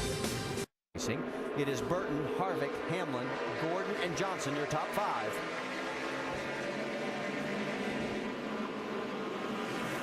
Kevin Harvick going to try to make this outside work for the lead here. Battle for the race lead, and Harvick trying to get around Jeff Burton on that high side. Here comes Gordon following him. Oh, yeah, cut down across Burton's nose a little bit. He couldn't get in the throttle. He's going to take the lead. Wow. From the outside, Kevin Harvick takes over the race lead. Now it's Gordon and Denny side by side.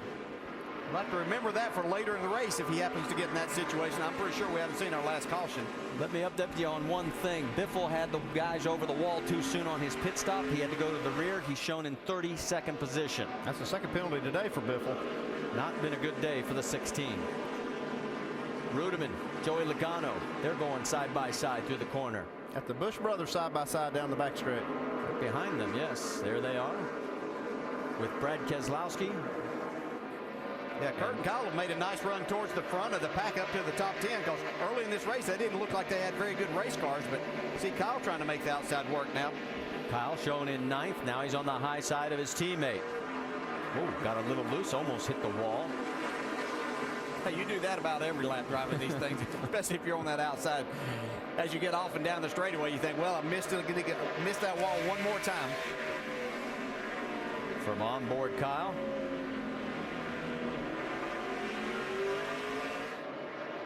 Side by side again.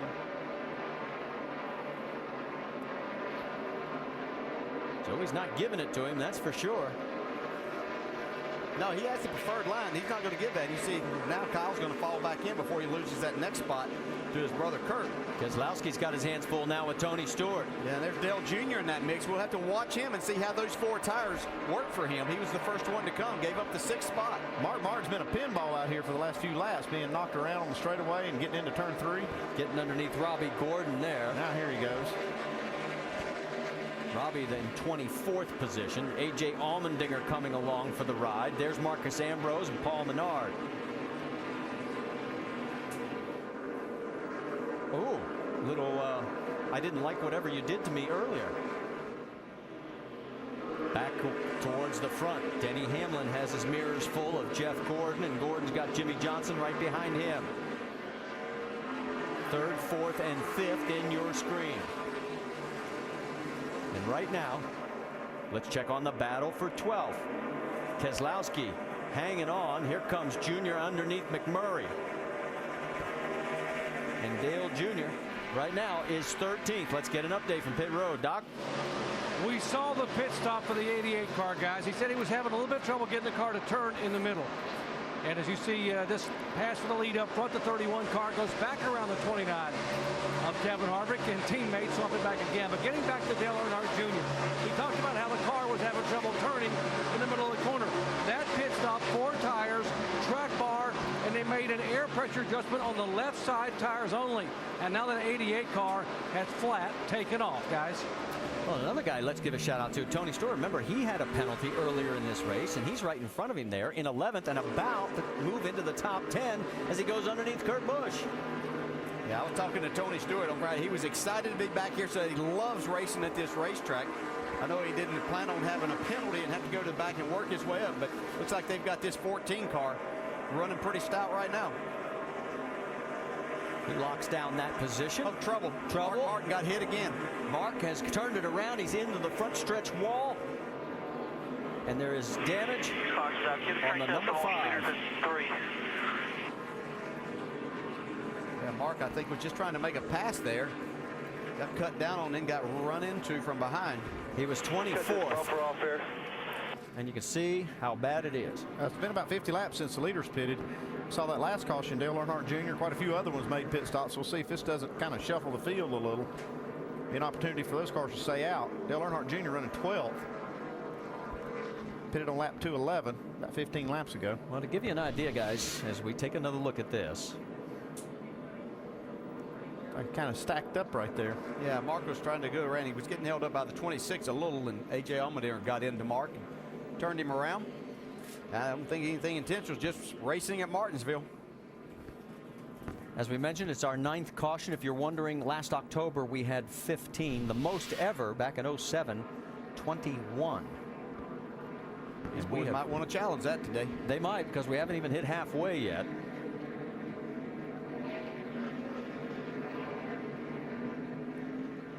And meanwhile, up front, Jeff Burton, Kevin Harvick, and Denny Hamlin maintain that 1, 2, 3 position. Pit road should be open this lap. Getting word from NASCAR officials they are going to dock the 82 of Scott Speed 1 lap for speeding on pit road. And that would put Speed 1 lap down in 33rd. All right, let's send it to Mike Massaro. And Marty, the last time the 31 came down pit road, they lowered the air pressure in the right rear. Jeff did not like the way that the car felt afterwards. So on this stop, they're going to raise the pressure on both right side tires. A 4-tire change in fuel for Burton. Doc? 48 car Jimmy Johnson was going to stay out when everyone else made the call to come on the pit road. He decided to come in. He said the car a little bit lazy in the middle of the corner. You see the track bar, you see the adjustment there on the chassis. Dave. Second place Kevin Harvick says I could always use a little more forward bite, and I'll get it with 4 tires, no chassis adjustments. Jamie? Denny Hamlin saying his car not as good with rubber buildup on the track. 4 tires, air pressure going back up on that track bar. There goes the 39 past the 11, taking their time on the left sides, guys. He's down and away, loses a spot. Well, and Ryan Newman, we're checking to see if he may have taken 2 tires because he comes out of this first on the race off pit road.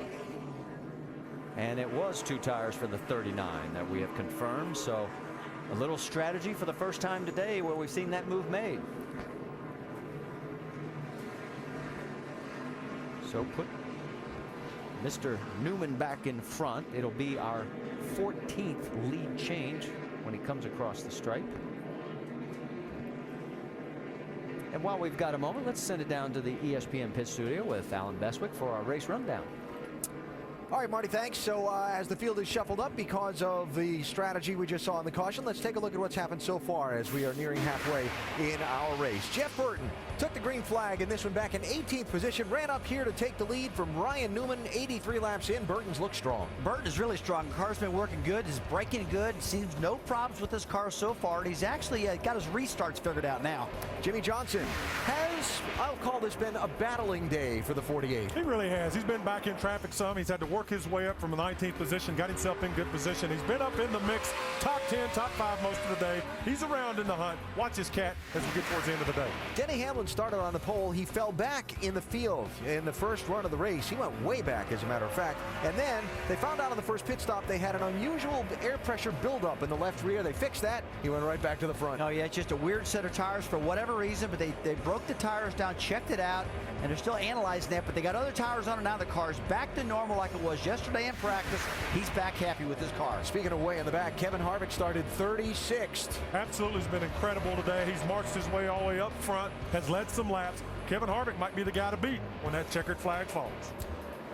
And that is what's happened so far in our Dodge race rundown as we work the caution at lap 230 of 500 complete. Now, an awful lot of strategy has just been played out under this yellow as you check out the standings where they run at the moment in the chase for the NASCAR Sprint Cup. Jimmy Johnson back in 18th position, Denny Hamlin in 17th position, Kevin Harvick in 15th position. After stopping under the yellow, Jeff Gordon was 5th at the caution. He did not pit. He's now the leader. Stay tuned in. Watch the rest of this race, man. No, yeah, this thing's all mixed up right now. The leaders are all the way back there in 15th and 16th. The guys that were leading the race. Let's take a look at the 24 car here. Listen to his radio once here, guys. There we go. That's perfect. We aren't as good as fuel as them, but there's 20 behind you on the lead lap. We did this a couple years ago. We ain't doing that again. Well, Steve Letarte explaining his strategy call. Kyle Busch to Gordon's outside. Let's go back racing. Thank you, Alan. The top 13 stayed out, and Gordon gets the jump on Kyle, and Dale Jr. right underneath. Yeah, and Junior has the best tires of this group. He pitted that last caution. He got 4 tires. He made a great move on that restart. He was on the outside, second row. Now he's challenging Kyle Busch for second. Dale Jr. pitted on lap 211, 0 around. David Ruderman, and he stuffs it on the inside wall of turn number 4. That's just what Steve Letarte was talking about. He's seen this before. He knew that the field was going to get jumbled up because cars staying out, and he did not want to get back in this pack. Because this is what can happen. Wow, Ruderman's had such a good car all day, but just as you said, Andy, that's exactly the things that can happen here. Let's go back and take a look at, see what happened. Oh, my. Keselowski just got up on the curb and got in his left rear. Curb to grass, he was... Yeah, he was out of control. One thing kept him from hitting the outside wall was the 0. Ruderman was 21st on the restart. Now, gonna have to cut some of the left front splitter before off. we went back to that last green, JJ Yeley got the free pass. This time it will go to Scott Speed. Stay with us. We'll try and go green again.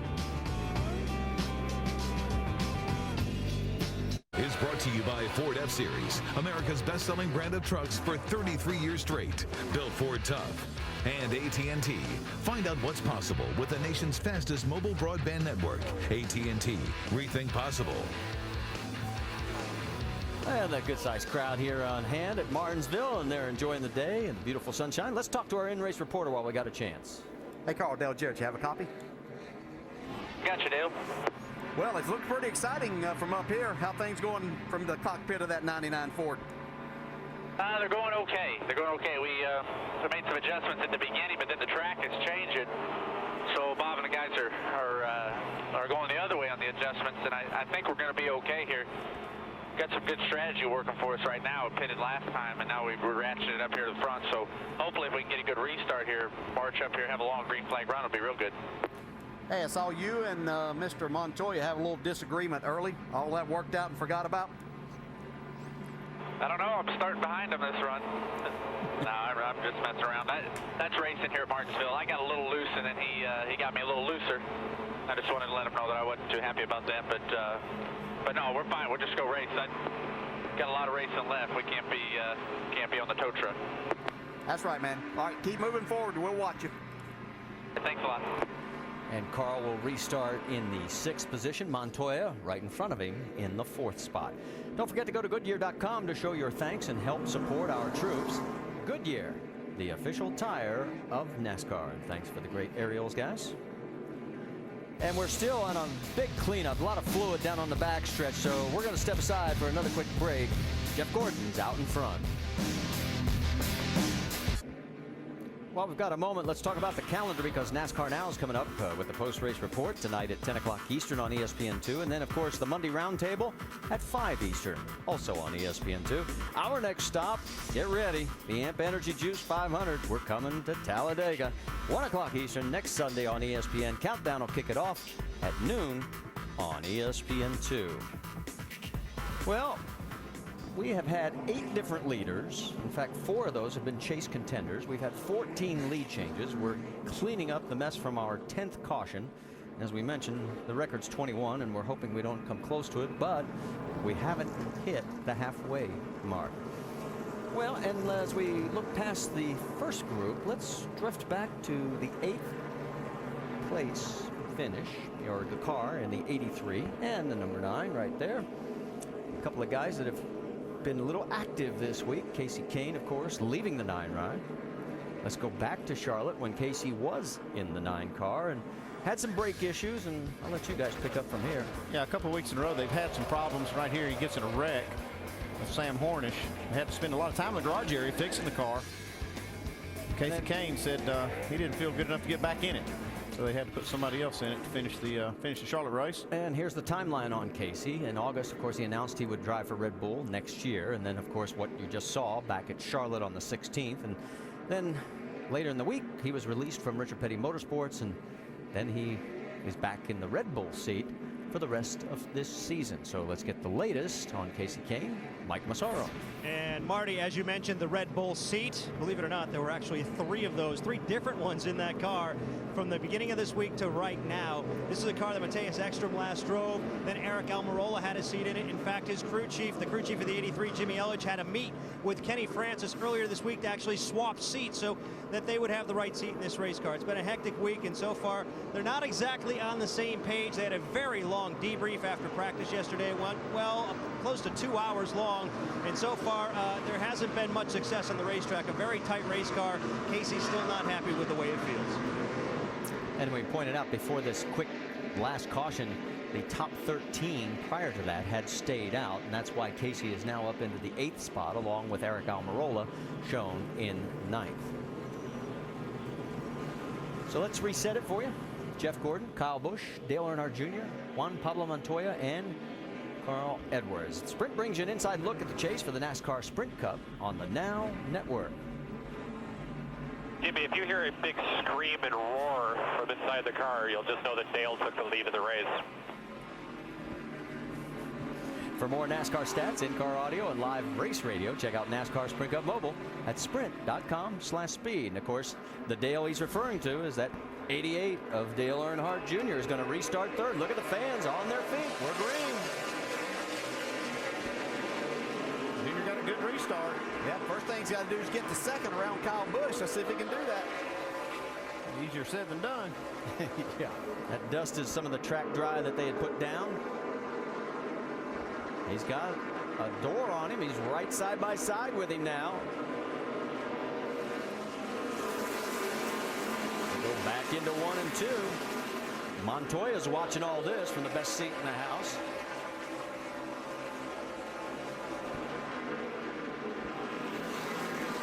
While all this is happening, the 5 of Mark Martin has pulled down on pit road. Jamie? Well, as you can see, there's a lot of cosmetic damage on this car from the spin earlier. He says he's got a tire going down. Can't tell if it's the right front, it looks pretty low, or the left front. He actually stalled it, guys, right after that restart. He's coming back down pit road. Yeah, that car has seen its better day today. It's barely hanging on. There you can see the teammates Matt Kenseth and the 99 of Carl Edwards. And here comes Eric Almirola. He gets underneath Carl. And Menard's going to try and follow.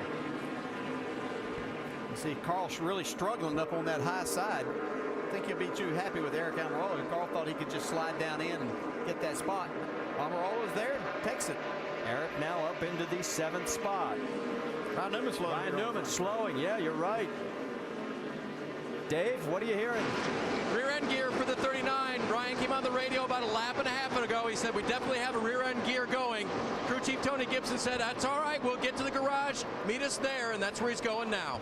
Newman, one of our 8 different leaders today. He led a total. Gear in this thing, guys.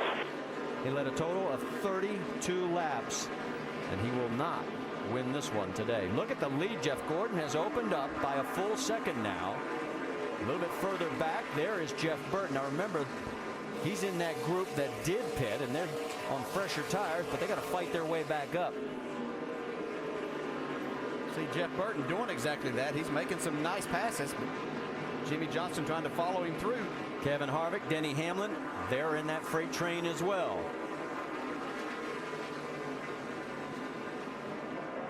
Jimmy gets underneath the 83 of Casey Kane, clears him. So move Johnson up to 13th. Here comes Harvick. They talked about and reported Casey Kane's car being tight, that 83 car. You get yourself up on that high side and can't get back to the throttle, you'll get freight trained here. Burton taking a peek underneath the 47. Marcus Ambrose started on the outside of the front row. It's been an eventful day for him. Right now, he's 12th. Cut a left rear tire down early and went way to the back, and he's been trying to fight his way back up. Using a little strategy here. He doesn't have quite as fresh of tires as the leaders that are passing him. Tony Stewart in the battle for 4th place with Juan Pablo Montoya, and Stewart made it look pretty easy. Sid Jr. still working the back bumper, Kyle Busch. It's a little quicker. You heard Chad Knaus tell his driver, if you hear a loud roar, it'll be because the 88 has taken the lead. He's still fighting hard to get around Kyle Busch. Yeah, I think Junior's better entering the corner and actually down in the center carrying a little more speed, but you can watch this 18 really get up off the corner, and that's where the 11 setup has really benefited Kyle Busch, he told me. Junior's 4th place finish at New Hampshire was his only top 10 in the last 13 races, and that was a mile and track. Yeah. Similarities there as he's looking for the pass. Yeah, most definitely, and you can see he moved back. Kyle Busch drove it in a little hard down into 1, got a little bit loose, opened the bottom for Dale Jr. He took advantage of that. So Junior Nation is on its feet as Dale up to the 2nd spot. Now he's 1.2 seconds behind his Hendrick Motor teammate, Jeff Gordon. You can see the fans waving their flags. I really like the strategy Steve Letarte used here to keep Jeff Gordon out front and keep him out of trouble. This is a good stretch of the race for them to run without getting a lot of pressure and having to really punish the car.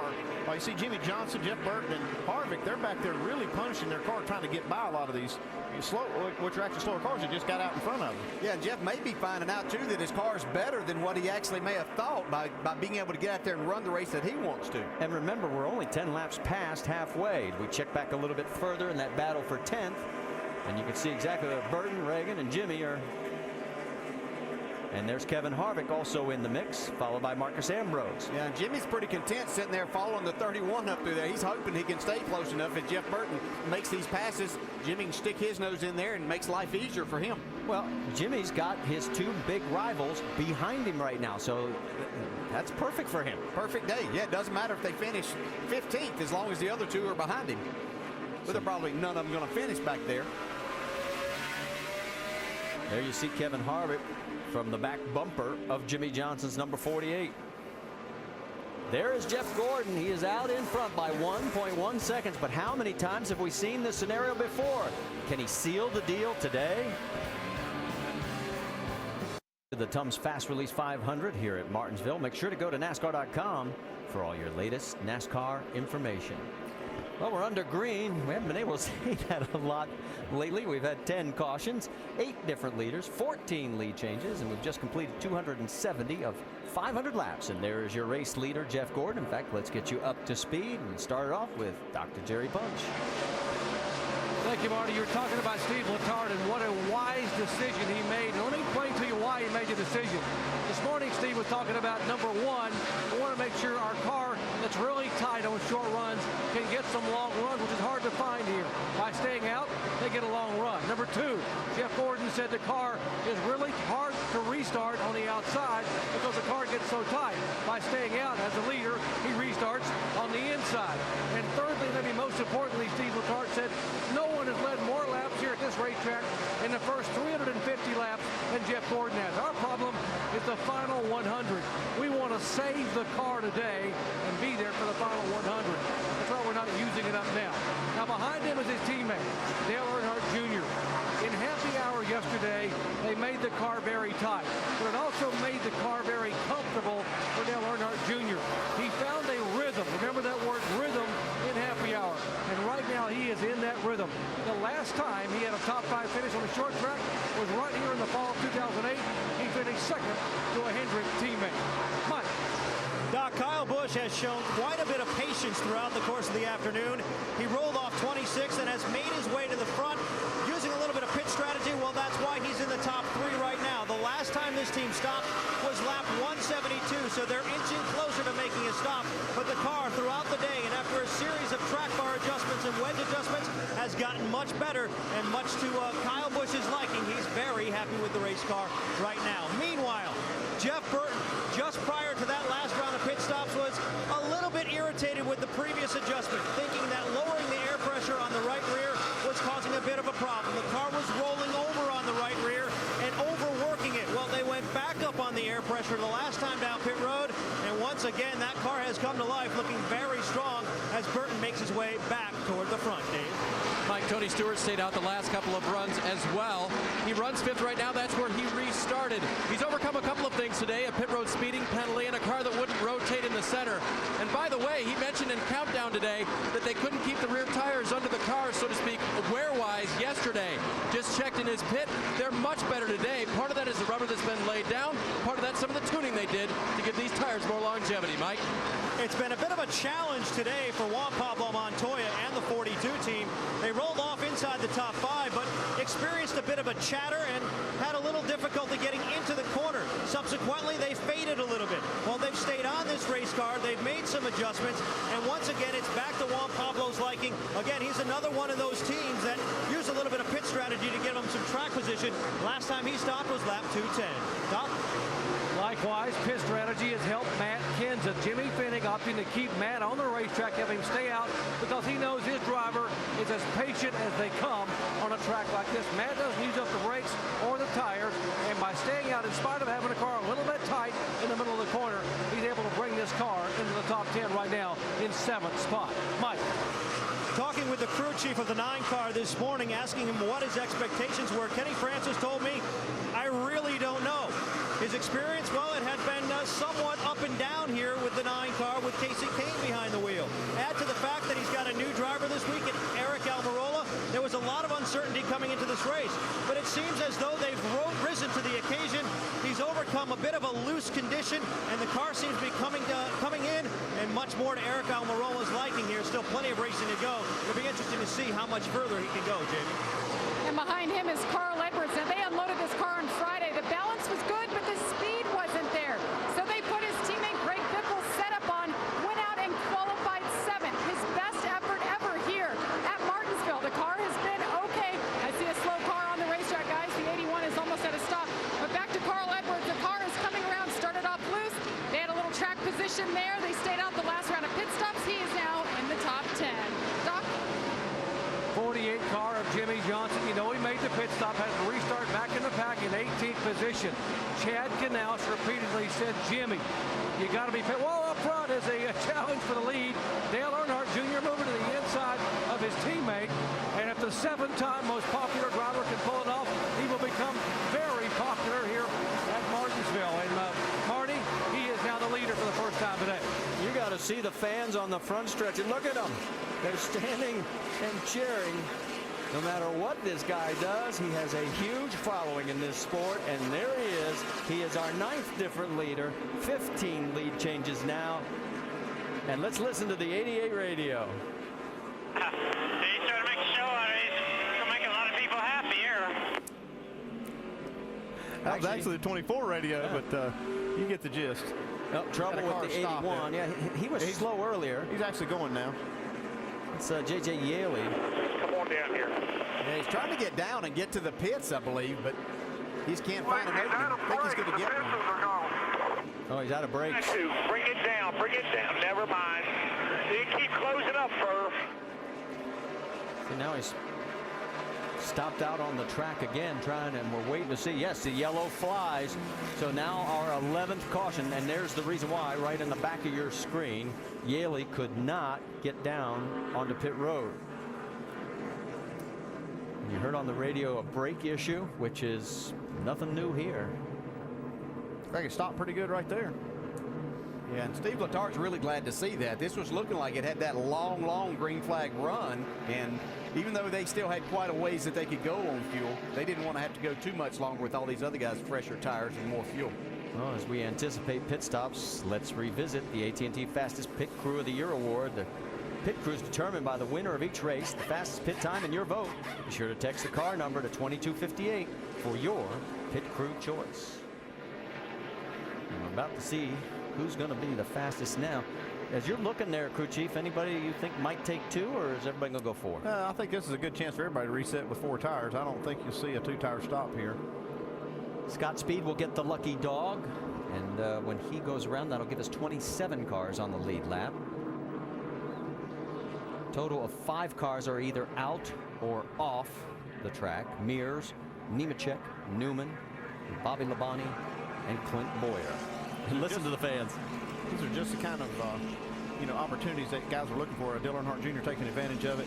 He pitted there, stayed out when everybody else pitted, kind of got off sequence. And then what you hope happens is a pretty long run where it'll bring everybody back down pit road. It looks like that's what will happen here. We'll see. Well, it paid dividends not only for Earnhardt, but for Jeff Gordon, Kyle Busch, because those guys all pitted at lap 172 or at lap 211.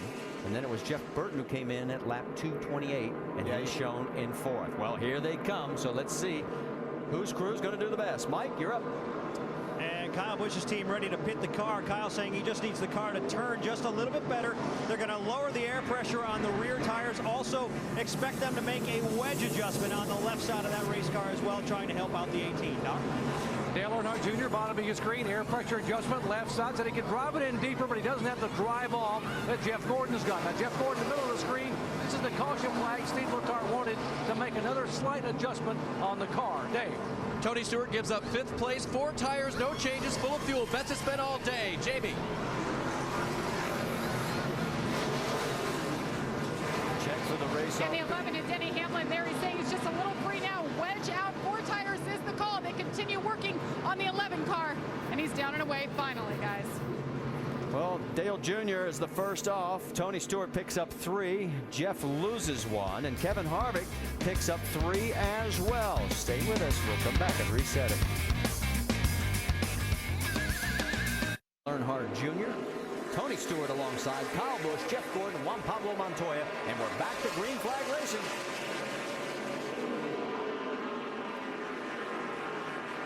Just watch the fans in the background as Dale Jr. Junior Nation is in full force and in full voice right now. Oh boy, they're getting jammed up there. 18's trying to stay off the 24. Let's let you know also that Ryan Newman is now back into the race, 42 laps off the pace.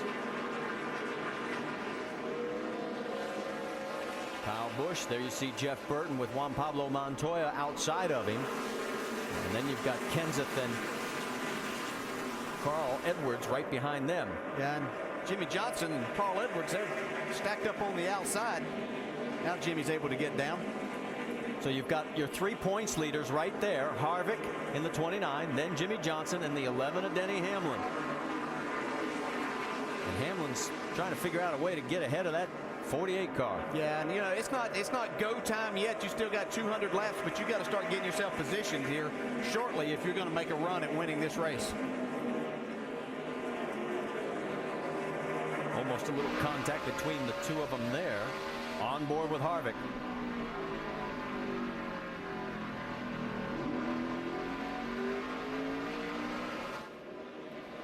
Now the view from high above, and Hamlin's going to try the high side perhaps. Nope, now tucks in behind Carl Edwards.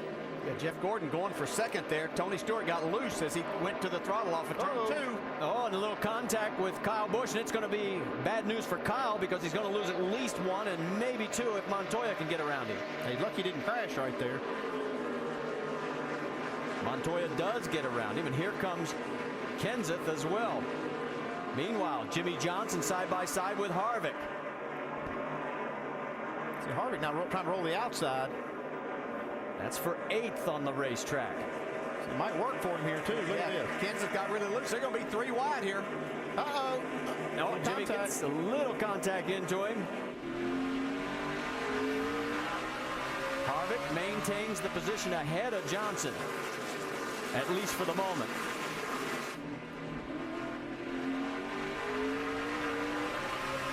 Now Jimmy tucks up behind the 29. Then goes behind Kenseth again, and here comes Hamlin into the mix. Yeah, Jimmy just not exactly sure which one of these guys is going to win this battle. Looks like Kevin Harvick's getting a nice nose out front now. Yeah, the one thing we need to point out, for all the contact that we always see, and here we go, 3 wide, these 3 points contenders, none of them have been beating and banging on each other. They've given each other some space. Shows you how good they are, though. They've been so close to each other, and other cars racing hard and aggressive.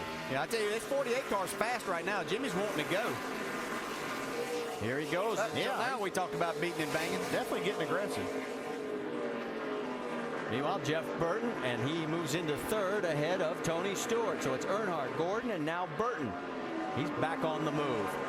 Jimmy trying to seal the deal and finally does get around Kevin Harvick. So move Johnson into the 7th position. Harvick gives a little nudge there. And just as I compliment them on how clean they have raced each other, here they go. Well, this is relatively clean. I mean, a little bumping here and there, no big deal. Just part of Martinsville.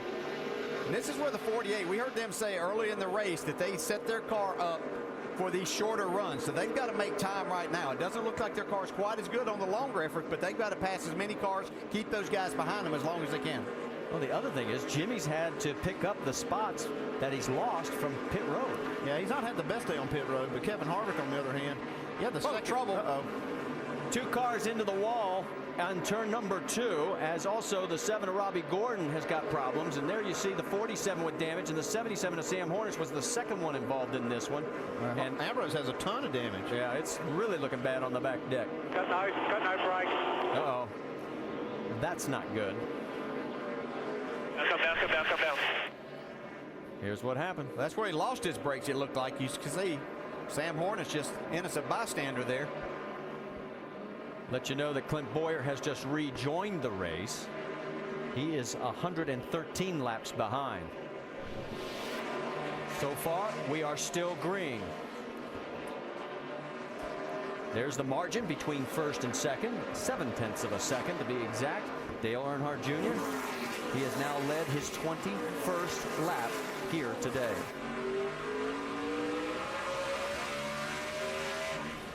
First time that Dale Jr. has led here since March of 2008. He led 146 laps that day.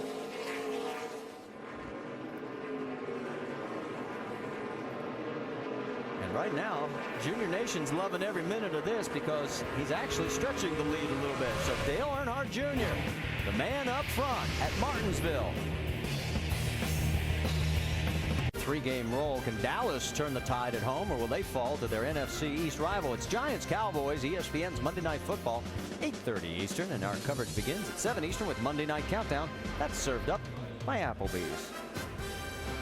Back here at Martinsville is get a beautiful view of this entire Southern Virginia countryside, and there is your top 3. Dale Earnhardt Jr., he has now led a total of 30 laps. He's one of 11 different leaders. And second place, Jeff Gordon is under attack from Jeff Burton. He is under attack. Burton's really driving his car off in the corner extremely hard. He's got a fender underneath him. Now, side by side. And he's going to clear him. Yes, he does. So move Jeff Burton up to the second spot. And he's actually pulling away. Yeah, and he will pull it. He has by far the fastest race car here, but was just noticing how hard he was trying to get in on the bumper of Jeff Gordon and trying to make that pass. But Jeff's got this car just almost that perfect tight that Rusty Wallace was talking about earlier today that you need. You've got to have it just enough tightness in the center to where you can really hammer the throttle on the exit, and that's what this 31 car is right now. Has been. Jeff going around the 71 of Hermie Sadler. He's now 2 laps down in 27th position.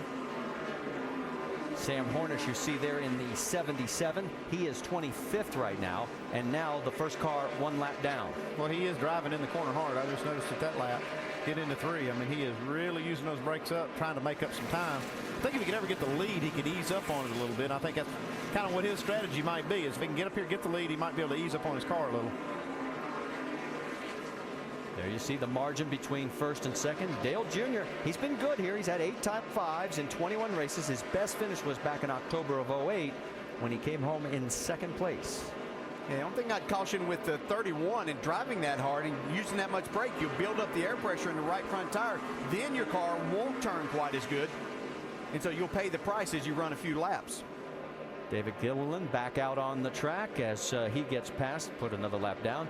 Don't forget to go to Goodyear.com to show your thanks and help support our troops. Goodyear, the official tire of NASCAR. And now Dale Jr. coming up on the 38 of Travis Kvapil.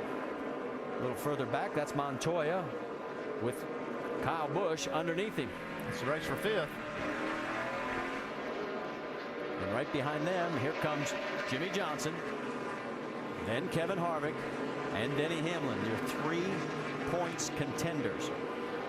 Doc, what's the latest you're hearing on the 48? Well, we talked about how Jimmy was going to be really good on short runs, and he has been good. The problem was the track has gotten tighter and tighter in the middle right there, and so they came in on the last stop and took some wedge out to free him up in the middle so he could work traffic better. Otherwise, he was stuck on the outside like he is right now behind the 77 car. He's been able to work traffic, but now he's got the inside filled with Kevin Harvick. And he's about to have it filled by Denny Hamlin as well, as Hornish tries to give him as much room and lets him get through. Well, that was really a good move by Sam Hornish. Saw these guys all racing hard and knowing that's the points leader. He did a nice job of giving them plenty of room to settle this between themselves. You sure? Maybe Denny would probably say, Sam, could you just stay there a little bit longer till I got past? So right now, Harvick in front of the 48. Let's get an update on his situation from Dave Burns. And Marty, that last run was not a good one for Kevin Harvick. It was rolling over on the right rear. It was loose and tight. He couldn't roll the center or get up off the corner, according to the driver. So they went back 2 stops. He said, hey, let's go back 2 stops when we were fast. And that's what they did on this last stop. Gil Martin choosing to make a wedge adjustment, take it back out from what they had done a bit earlier. Jamie? And a little update on Denny Hamlin. You want to know how serious this guy is about winning a championship? I was in the hall this morning talking to his crew chief. Denny Hamlin calls on the phone and said, I had a dream about our setup, but I don't think it's right. He questioned his crew chief, and now that's still a question if it was the right call, because he started this day off extremely loose and the car wasn't right. But guys, the car is getting better, but you can bet that guy is thinking a lot about this championship. All right, thanks, Jamie. We've put down 328 of the 500 laps, and you can see now Harvick taking a look underneath the 42 of Juan Pablo Montoya. And Denny trying to put a lot of pressure on Jimmy Johnson right behind him. Yeah, Hamlin would like nothing better than to get in front. That's the guy that he needs to be in front. He knows he has to do that if he's going to gain points here today. You know, we're getting almost 350 laps into this race. Pretty hot day to race here, almost 80 degrees. Your stamina and physical condition is going to come into play as we get down later into this race, because this is a long, hard 500 miles. Carbon monoxide is a big factor here because of this small racetrack. So a lot of things can happen here in these last 100 laps, and the drivers are in better conditions to be able to take advantage of this. Based on contact. Hamlin gets into the 48. We've seen that move before. I think it was reversed, and that was for the lead back a couple of years ago. But then he decided he'd see how that worked with his front bumper. Hit the curb. Nothing behind you. Let's take another look. Said sorry, Said hit the curb. It's because Jimmy didn't give him much room that he hit the curb. Yeah, Jimmy did crowd him just a little. Between those two, they have won the last 8 races here at Martinsville. In fact, it was exactly 6 years ago today that Jimmy Johnson got his first of his 6 career wins here at this half-mile short track. There's Kevin Harvick, left side of your screen. He has got Montoya between he and now Denny Hamlin, and now he's going around the 38 at Quapple. A little further up, look at Kyle Busch along with Tony Stewart there, as those guys are duking it out. Here comes Montoya underneath Quapple as well. Check in on our race lead. Dale Earnhardt Jr. He has now got a 7/10 of a second lead over Burton and Jeff Gordon. And the top 3 all trying to break winless streaks, and there are the numbers for each of them. Maybe 88 is a lucky number for Dale Jr. today. Stay with us to find out.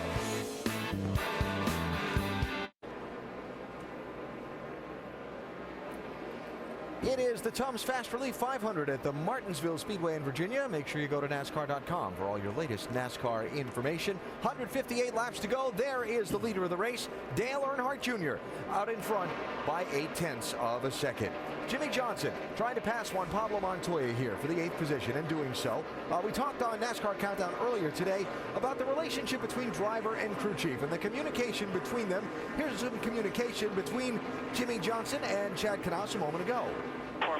We haven't really done much to the center lately. There's been more of a problem towards the exit more. Kind of lost my forward grip with no gain in the center.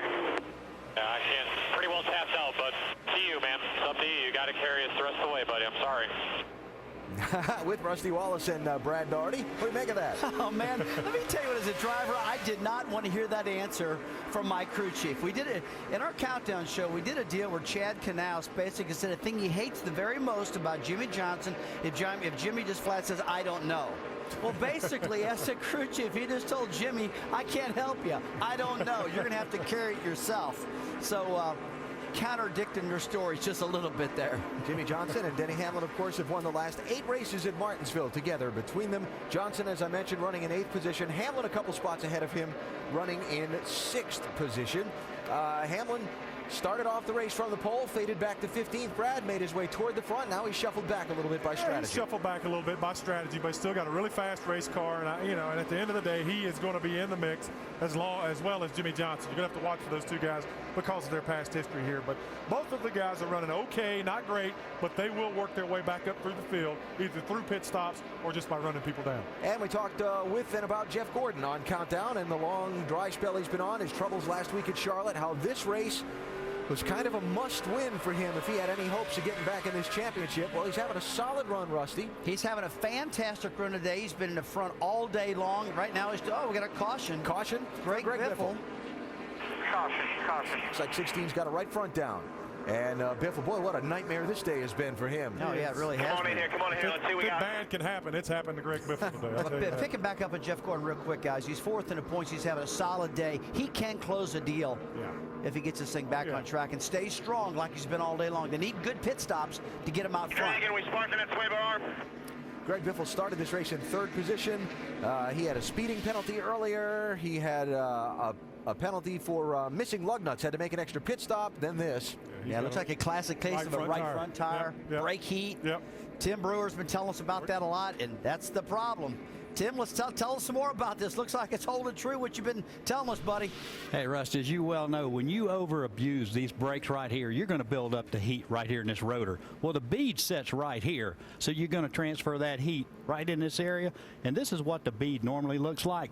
But after you abuse it, that's when the air pressure leaves the tire, and Rusty, you're on your own after that, buddy. Well, Tim, that's where the bead's supposed to stick to. When you make that area mad, that's what happens. It's not too good. They don't call it abuse for nothing, guys. That's right. Tim Brewer from our Craftsman Tech Garage. So pit road's going to be open this time, and it'll be Dale Jr., Jeff Burton, Jeff Gordon, Kyle Busch, and Kevin Harvick, the top 5 going in.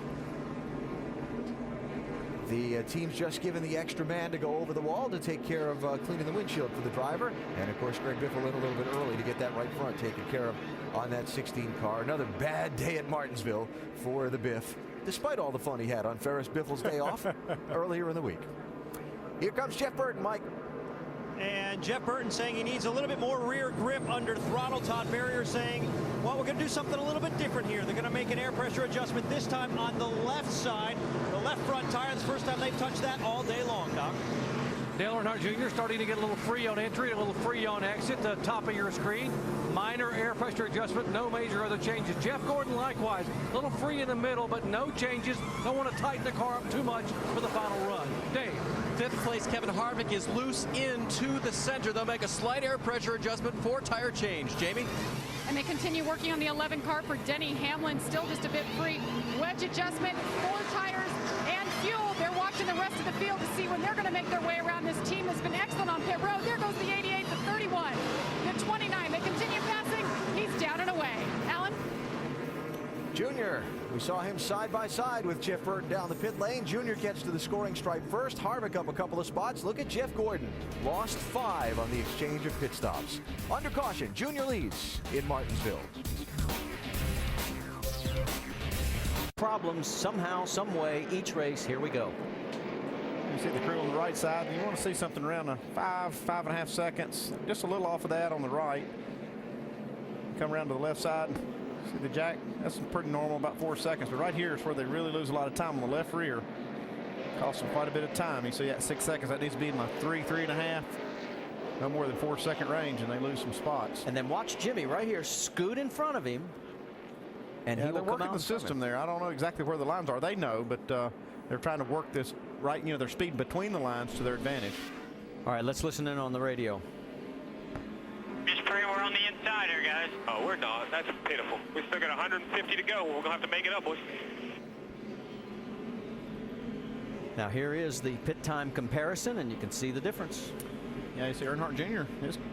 His crew really doing a good job there, 13.5. Got a total of 4 waiver rounds to report. Robbie Gordon, Tony Raines, Regan Smith, Landon Castle, and there was no free pass because it was Greg Biffle that would have gotten it. He created the caution, our 12th. So let's set the field for you. It's going to be Dale Earnhardt Jr., and everybody's picked the inside. Surprise, surprise. Jeff Burton right alongside. Then Kevin Harvick, Denny Hamlin, Kyle Busch, Tony Stewart 6th, Jimmy Johnson 7th, Jeff Gordon 8th, Kenseth and Edwards round out the top 10. Green flag flies, everybody on their feet. And Dale Jr. jumps to the lead again. Here comes Harvick on that inside. Oh, gets into Junior. And then Burton bumps him from the other side. Talking about feeling like a pinball, and he manages to hold on. And he takes the lead right there, and again clears both of them. Now Burton tucks in front of the 29. Gets a shot from Harvick. Burton does. Burton really driving his car off into the corner. You can see he really had to get on the brakes. Gets another shot from Kevin Harvick right there. Hamlin stuck on the outside. Yeah, and Jimmy Johnson's going to take advantage. He's going to tag along with Kyle Busch. Caution's out. Caution's out. You see the result there is Sam Horner just turned it around in turn number 2. 88, front of the 88. And he has got all kinds of damage on It looks like the Harvick's got a little disagreement here. Burton. Well, so much for teammate love. Harvick's wearing the back bumper out of that 31. I have done nothing wrong. Yeah, I the have to hole agree. is there. I filled the hole. I will not put up with it. I'm a good teammate, and I'm not going to take him running into me. Copy that. That was Jeff Burton's radio.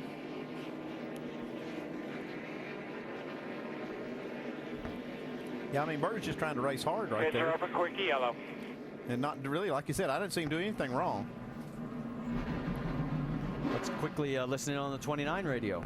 I'm telling you, Gil, he's out of mulligans. I mean, he's done it to me. That's the 3rd time now. Did it at Indy, did it at Loudon, done it here. Two different perspectives. Imagine that. 2 drivers disagreeing. Amazing, amazing. Richard Childress Racing right now. Wow, they got some issues. Maybe we're going to have to put that psychologist back with them like we had at the pre-race with the crew chief and the drivers. 22 cars on the lead lap. Keep an eye on the 29 and 31. Not a lot of love going on between the teammates. And Dale Jr. on the restart gets a good jump again. You don't have to look far to find the 29 and 31. They're side by side once again. You heard both sides of the conversation. DJ made a great comment. If they get in a fist fight, which pit crew goes to battle for the 29? The new one or the old one? Yeah, Hart actually kind of using up some racetrack there. They're going to let Junior pull away here, arguing for this 2nd spot. But it's getting time that you got to battle hard for each one of these. Jimmy He hasn't Johnson given anything. Jimmy right behind the 29, and then Kyle Busch behind Jimmy. On board the 48.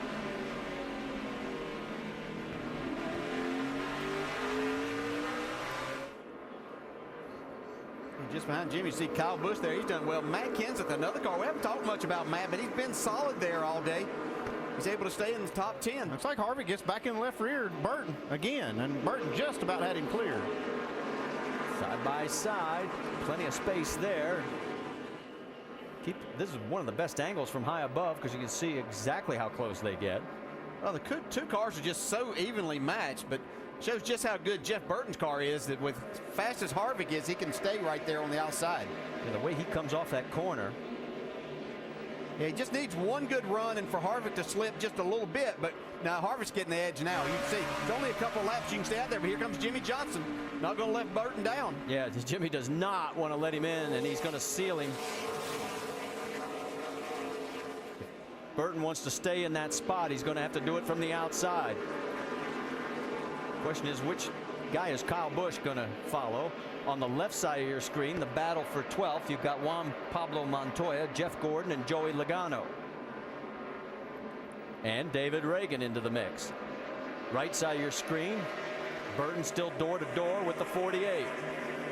Yeah, and you can see just how far back Jeff Gordon has fallen after that bad pit stop. Gone even further back, and a lot of that came because he had to start up on the outside. In all this, if you're wondering where Denny Hamlin is, we'll tell you he is running 8th right now. He has to get back in front of the 48. That's exactly what Jeff Burton is trying to do right now, is get in front of the 48. He came within a foot of getting Harvick cleared, and Harvick got in the left rear quarter and really slowed him up. So Harvick got that spot. Now Burton getting ready to lose another one. While we keep watching the side-by-side action, I will tell you, Earnhardt's lead is 0.7 of a second again over Kevin Harvick. So he's building it back up. It's about where it was when we had our 13th caution come out. Well, this is great side-by-side racing. Two true professionals and good drivers here. These two really haven't touched, and they've been side-by-side. Now Burton clears him for that third spot.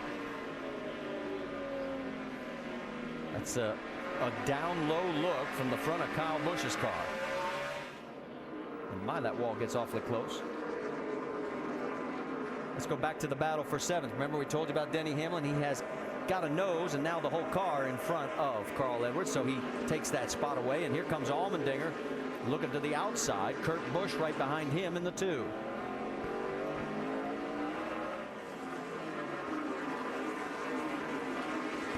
Allmendinger looks in there but doesn't have enough room. Thinks better of it. Yeah, it's a good run for him on the short track. They've really brought this program around. You know, all the talk this week about what's going to happen at RPM. Well, he's certainly hoping they get things worked out, and the way that he's made this team more competitive. Started 15th. He's running 9th right now. Battle up front's getting a little tighter. Dale Jr.'s lead has dwindled. Here comes Kevin Harvick. And Harvick is closing. Last lap, a little bit quicker than the race leader. Well, he is, and what a great run Kevin Harvick's had all day long. Started 36th, worked his way well up in the top 10 in about 70 laps, and has just continued his march forward.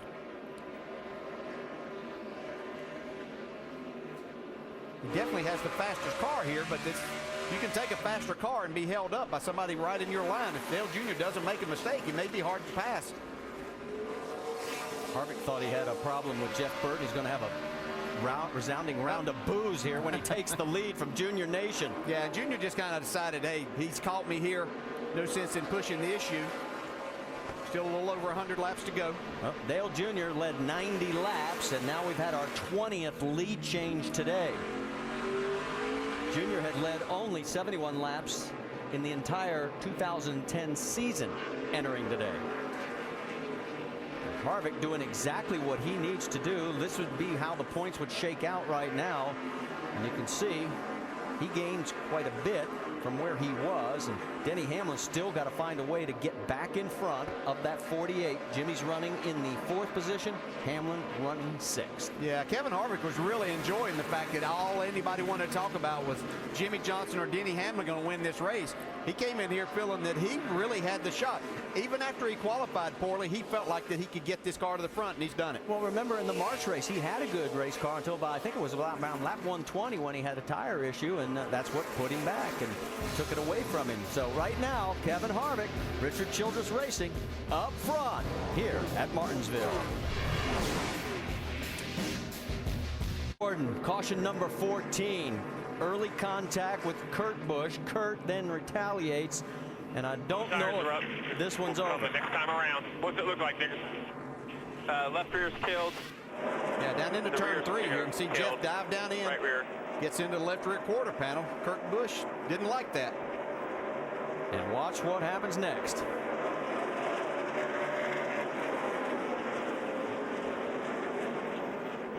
Jeff Gordon from onboard.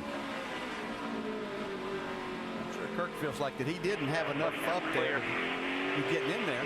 He'll come back and give us a shot. Cross us over. And over, I guess. Yep. Okay. Jeff Gordon is finished in the top 5. Let's go quickly to Mike. And a 4-tire change for Jeff Burton. No adjustments, Doc. Backing up on the adjustment for Dale Earnhardt Jr. He said, what you did before hurt my middle of my corner and didn't help the forward bite. So change it back. Dave. Leader Kevin Harvick, 4 tires, no changes, full of fuel to the end. Denny Hamlin loose on exit, tight in the middle. It won't turn. 4 tires and fuel. That is it. No adjustments. There goes the 29. And 31, and Hamlin gets out along with the 88. We can tell you also A.J. Allmendinger had trouble. They were trying to push the car to get it restarted, so that's going to cost him some spots. There you see the other cars that are now heading into pit lane, and there's the damage. Sit here and fix it. All right, put a tire on and see how clearance we are. How about in the back? What do we got?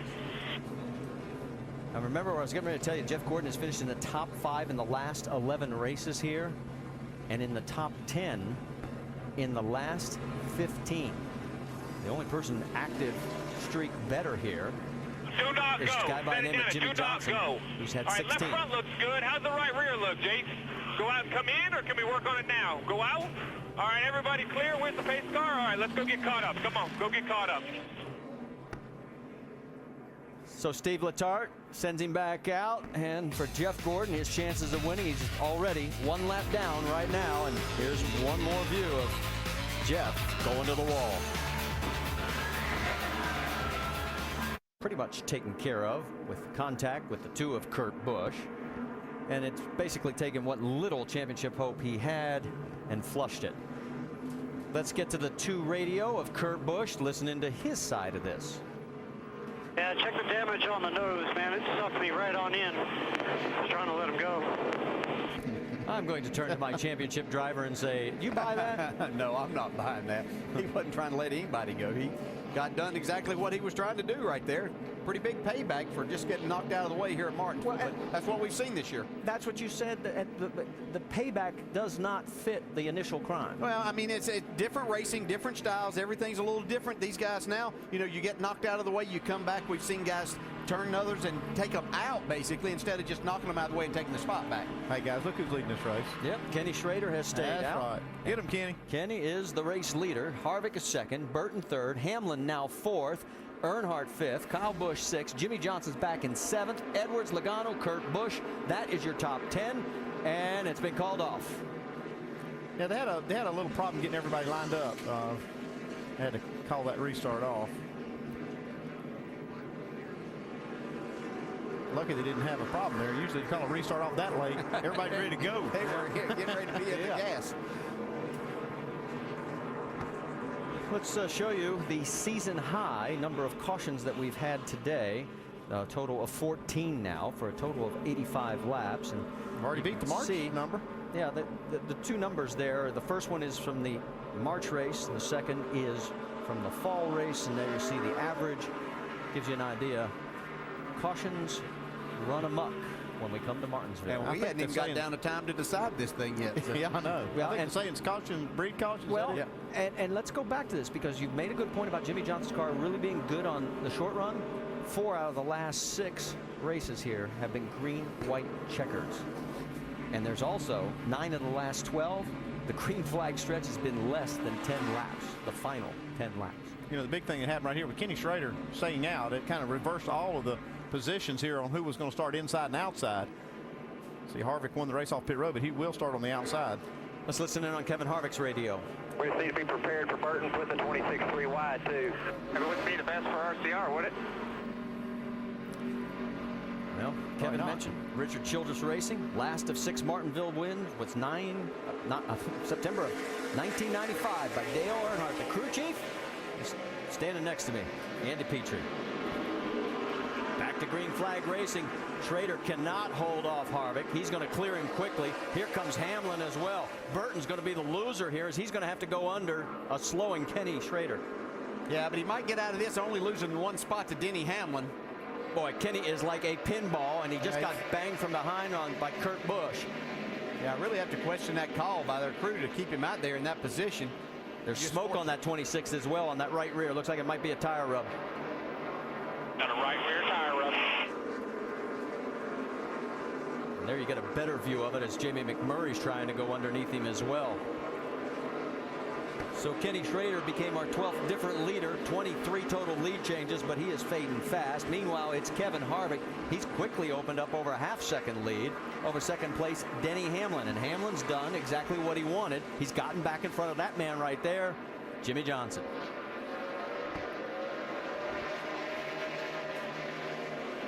Dale Earnhardt Jr. tucks right in behind Jimmy. That is 5th and 6th. How about 3 wide as Kenny Schrader still smoking? He gets tapped from the 34 Tony Raines. And Raines looks like he has a flat on the left rear. Sure does.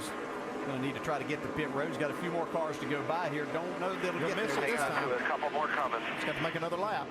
That's Clint Boyer going up. If he can, No, yes. he's going to turn it around and bang the wall. Turn it around if you can. NASCAR is now throwing the caution. Hang tight, hang tight. It's number 15. So everybody will slow it down one more time and we'll reload once again. We are almost within 100 laps now, 101 to the end. As we head for commercial break, here's what happened to Tony. He just had nothing left and it turned on him. His crew did a great job of limiting the damage to the one. The quick yellow puts him back in 22nd position. We also did not get a chance to tell you about the 17 of Matt Kenseth. He had a penalty earlier on the prior caution. He had to restart further at the back of the field. He's now back up to 15th. Green flag flies again. It's Harvick, Hamlin, Burton, Kyle Busch. We've got Richard Childress Racing and Joe Gibbs Racing in those first 4 spots. Jimmy Johnson trying to change that down on the inside of Kyle Busch. Boy, Harvick has opened up the lead already. Burton trying to get around Hamlin quickly as well. Hamlin gets in front of the 48 to deny him that lane. Kyle Busch will have to do it from the outside as he's side by side with Jimmy Johnson right now.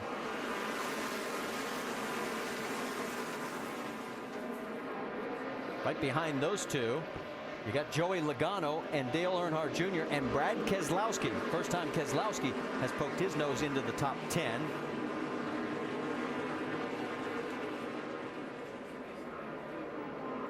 Sort of spacing out a little bit now, side by side between the 99 of Carl Edwards and Brad Keselowski. Those two raced yesterday, of course, over in the Nationwide event.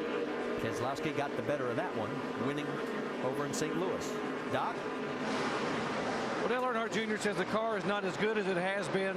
He said right now on new tires, the car is just way too tight in the middle and will not turn. They're also discussing what's going to happen to this racetrack over these final 95 laps when we start getting some shade because the sun is setting on parts on the racetrack. How will that impact the groove and how will it impact the handling of these cars, guys?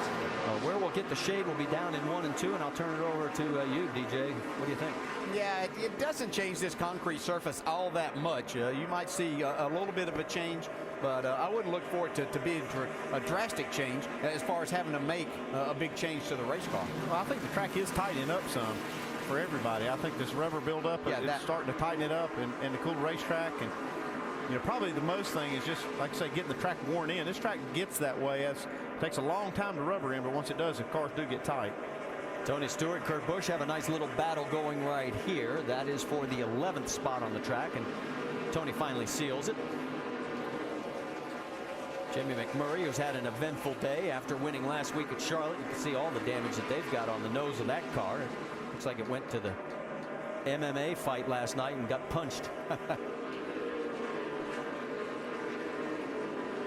Right behind Jamie, the 98 of Paul Menard. And a long day for Mark Martin fans. I mean, Mark was used like a ping pong ball earlier in the race. Right now he has worked his way back to 15th. Let's go back up front though and check in with Harvick, Burton, Denny Hamlin. There's your top 3. And let's get an update on the 11 from Jamie Little. Well, under the last caution, Marty, Denny Hamlin said to his team, guys, the front of the car just won't turn. We're so tight, and that's forcing me to use too much brake. And you know, DJ's been talking about how good he is with his equipment and saving it versus some of the other drivers who get in hard. So you have to wait and see how this is going to shake out for Denny. The car definitely not where they're used to being at Martinsville. Still a long way to go when you realize it. I mean, we're probably going to have several more cautions, to say the least. A little bit further deeper in the field, battle for 16th. There's David Reagan. Right behind him is A.J. Allmendinger. On the outside, it's Matt Kenseth and Eric Almirola. A lot of Fords back there battling for this spot. Let's get an update on the 43 of Allmendinger. Dave? Well, you know what, I needed to ask him today, since their deal seemed to be the one that was all sewn up. Allmendinger driving for the 43 next year. Has all the scuffle around RPM affected them this week? Crew Chief Mike Shiplett said, nope, we've got cars ready to go to the end of the year. AJ's good.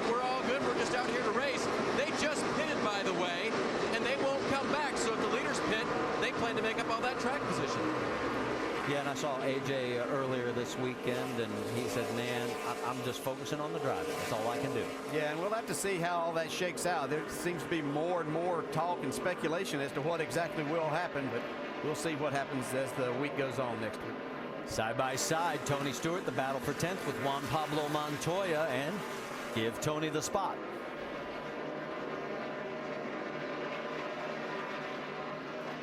Now 85 laps remaining here as we go on board with Tony.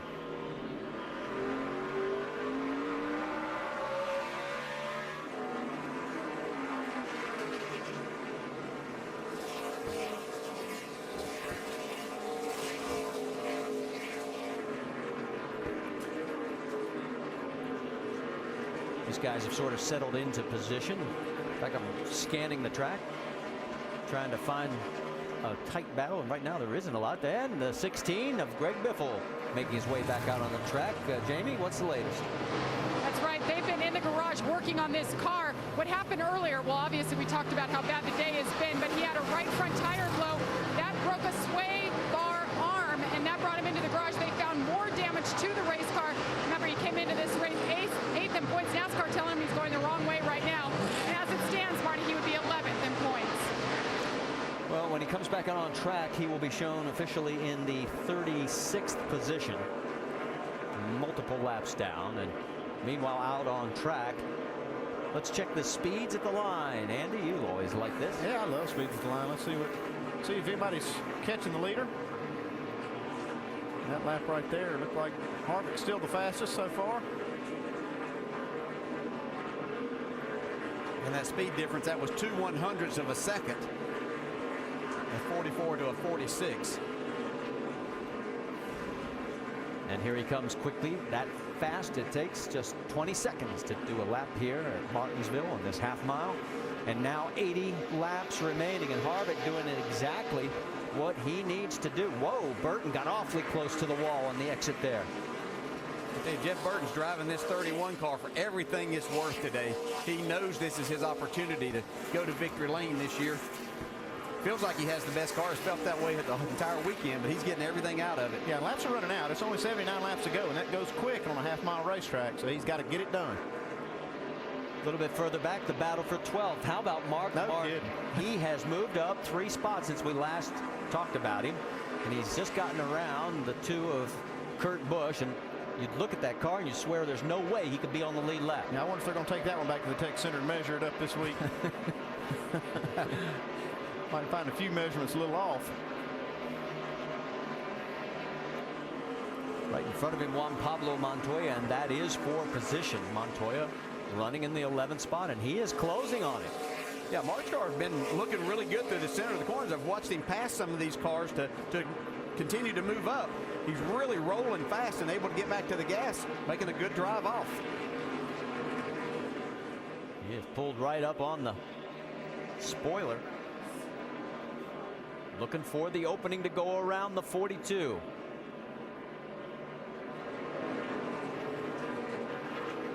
Montoya, don't remember. Oh, here he goes underneath. He gets underneath him, and Mark really accelerates through, and now going to try and seal it at the other end of the racetrack. Yeah, and that's a huge respect thing right there. We've always seen Juan Pablo Montoya, as you see him slide it off of turn 4, but race everybody hard. But when he came into this series, Mark Martin was the person that talked to him a lot, helped him as much as he could, and I think that's what you saw right there was just that he said, okay, you've run me down. Go ahead and take this spot, and I'll follow. So Mark Martin is now up to the 11th position. Tony Stewart is 10th. And above that, it's Brad Keselowski running in the 9th position. In fact, let's go back up front, check in on the race lead, because all of a sudden, Kevin Harvick is getting into some lap traffic of Tony Raines. While we've got a moment, we're working lap number 428. Let's check in on the chase racers as we go up to speed. First up will be Dave. And Kevin Harvick does lead this race right now, and talking with his crew chief Gil Martin earlier today, we talked about how this team getting the pit crew from Clint Boyer was done. And he said, you know what, before the chase started, we all talked about this. All of our teams agreed 100%. And if there was one of us that looked like we could win it with just a little bit of help from the others, we'd do it. That's why the switch was thrown, and they picked up a bunch of spots pit road today, Mike. Dave, I had an interesting conversation with Jeff Burton's crew chief Todd Barrier yesterday afternoon about the way the spring race ended, with Denny Hamlin making that mad dash in the closing laps. I asked him, what do you think the etiquette is in the last 15 laps, and how do you expect your driver to attack them? He said Jeff Burton will attack the last 15 laps and race the guys he has to race against exactly the way they've raced him all afternoon long. Obviously something to pay attention to, considering there was a bit of confrontation between him and the 29 earlier today. Jamie? Denny Hamlin third right now. He came into this race, among other things, focused on bonus points. Up to this point, the first 5 chase races, he had only led 1 lap. That means only 5 bonus points. That was the least amount of all chasers. Well, today started on the pole. He led the first 10 laps. That got him 5 extra bonus points. Jimmy Johnson has not led. As of right now, Denny has cut into Jimmy's lead by 10 points. Doc? Back in 4th position, Jimmy Johnson, the 6-time Martinsville winner. This morning, Chad Canals told me everything they've worked through this weekend is to get this car ready for the final 50 to 75 laps. He said last year we got beat on the short run late. This year we're ready for them. We know in the final 100 laps there are a lot of caution flags at Martinsville. When they come, we're going to make an adjustment on our car, put tires on, and we will have something for the guys up front. Mike. Doc, it has been a battle for the 18 team all afternoon long. They rolled off 26 at the beginning of the day and have made their way up into the top 5. On the last stop, they freed the car up with a little bit of wedge, but they gave Kyle a little bit of advice. They're begging him to save some fuel. A little bit concerned. Their last stop, lap 386, Jamie. Carl Edwards running 8th right now. I talked to his crew chief, Bob Osborne, this morning about the Chase Championship hopes, and he said, oh, we're definitely not out of it, although we are sitting 7th. There still are moments that we can take this. We're in it.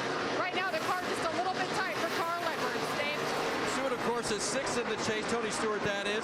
And going for wins, crew chief Darian Grubb told me this morning, you know, when we were here in March, we only set the car up for the short run. So this weekend in practice, we did long run after long run, more than 30 laps each run. That's why we've been so much better, because here the runs can go on, kind of like they are this time. Now, Kurt Busch has had an up and down day. Earlier on today, Kurt was saying, let's make this a test day. The car was running so bad, he thought they might pull off and do some work on it and make it just a test day for the next time they come here. But Kurt later was able to get up to the top 5 and really race his race car, and then he had the troubles with Jeff Gordon. It's been an up and down day for Kurt as he tries to pull something out of this 2010 season, Doc. Back in 18th position, Matt Kenseth. Now, the whole deal today was to try to get track position and then keep it and hang on to it. And they had done that. They had stayed out a couple of times, got the car in the top 10, but guess what? They lost track position on that last pit stop when they were told they were speeding on the exit of pit road. They had to go back and start toward the rear and have now moved back in the 17th position. Now, the focus today for Jeff Gordon was this: try to finish and be really good in the final 100 laps. Don't abuse the race car. Take care of it. Somehow finish this race and get to victory lane. Well, Jeff Gordon was doing just that with 120 laps to go, and then the contact came between he and the 2 car.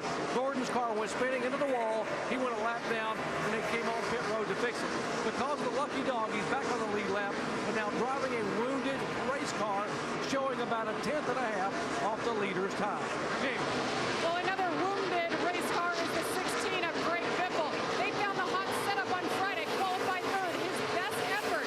But one thing after another, pit road penalties, things breaking on the car. He has found himself 67 laps down and out of chase contention at this point, guys. They just want to continue getting laps. They're staying on the racetrack as of now, Doc. And the 3rd member of the Richard Childress Racing Group is Clint Boyer in the 33 car. Clint told me before the race they were thinking maybe a 1-2-3 sweep here, the trifecta at Martinsville. Clint had a good car, and suddenly the car went away when he tagged the wall, and they had to go to the garage area and make major repairs. Chassis adjustment, they had broken a trailing arm. They spent 115 laps in the garage area. Car back on the racetrack, and he's showing in 38th position. Marty? All right, thanks, Doc. And so now I got to update you on all the 12 chase contenders. As there you see the battle for first as the leaders have caught lap traffic. Kevin Harvick right behind the 7 of Robbie Gordon. And of course for Robbie, that is an all-important run because he's trying to keep that 35th and last guaranteed starting spot in the owner's points. Right now he is 34 points ahead of the 38 car driven today by Travis Kvapil. When they came in, that margin was only 5. But right behind Robbie, that's the battle for first with Kevin Harvick and Jeff Burton. And they've already had one confrontation. Will there be more? Oh, I don't look for Jeff Burton unless he has to use him up. I don't think he's going to cut him any slack, but Jeff Burton's not just going to go up and hit just for no reason. He realizes the situation. I think he'll do his best to just battle this out. I've been watching these lap times really close for quite a few laps. Looked like Harvick beat Burton by just 100th or 2 a lap, and then the last 10 laps or so, Burton has beaten him by 100th or 2. So you see right here, he's right up on the back bumper. And Jeff Gordon going down a lap. He is running in 21st position. It would put him back in the lucky dog position if we got another caution.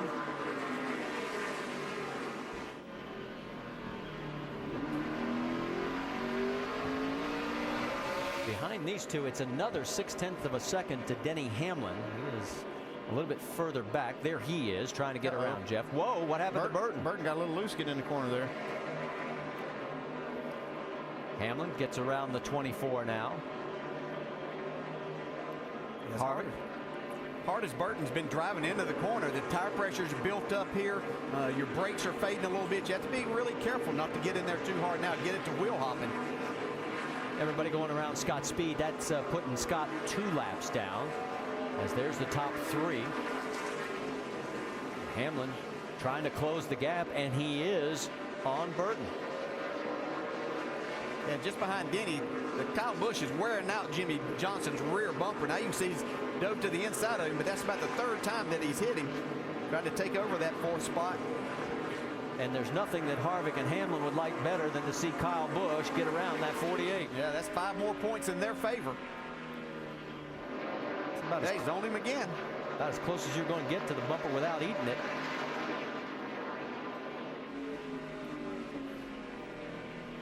Looking back from Jimmy's point of view, we were talking about the shade. You can see it in the background when they come through turns 1 and 2.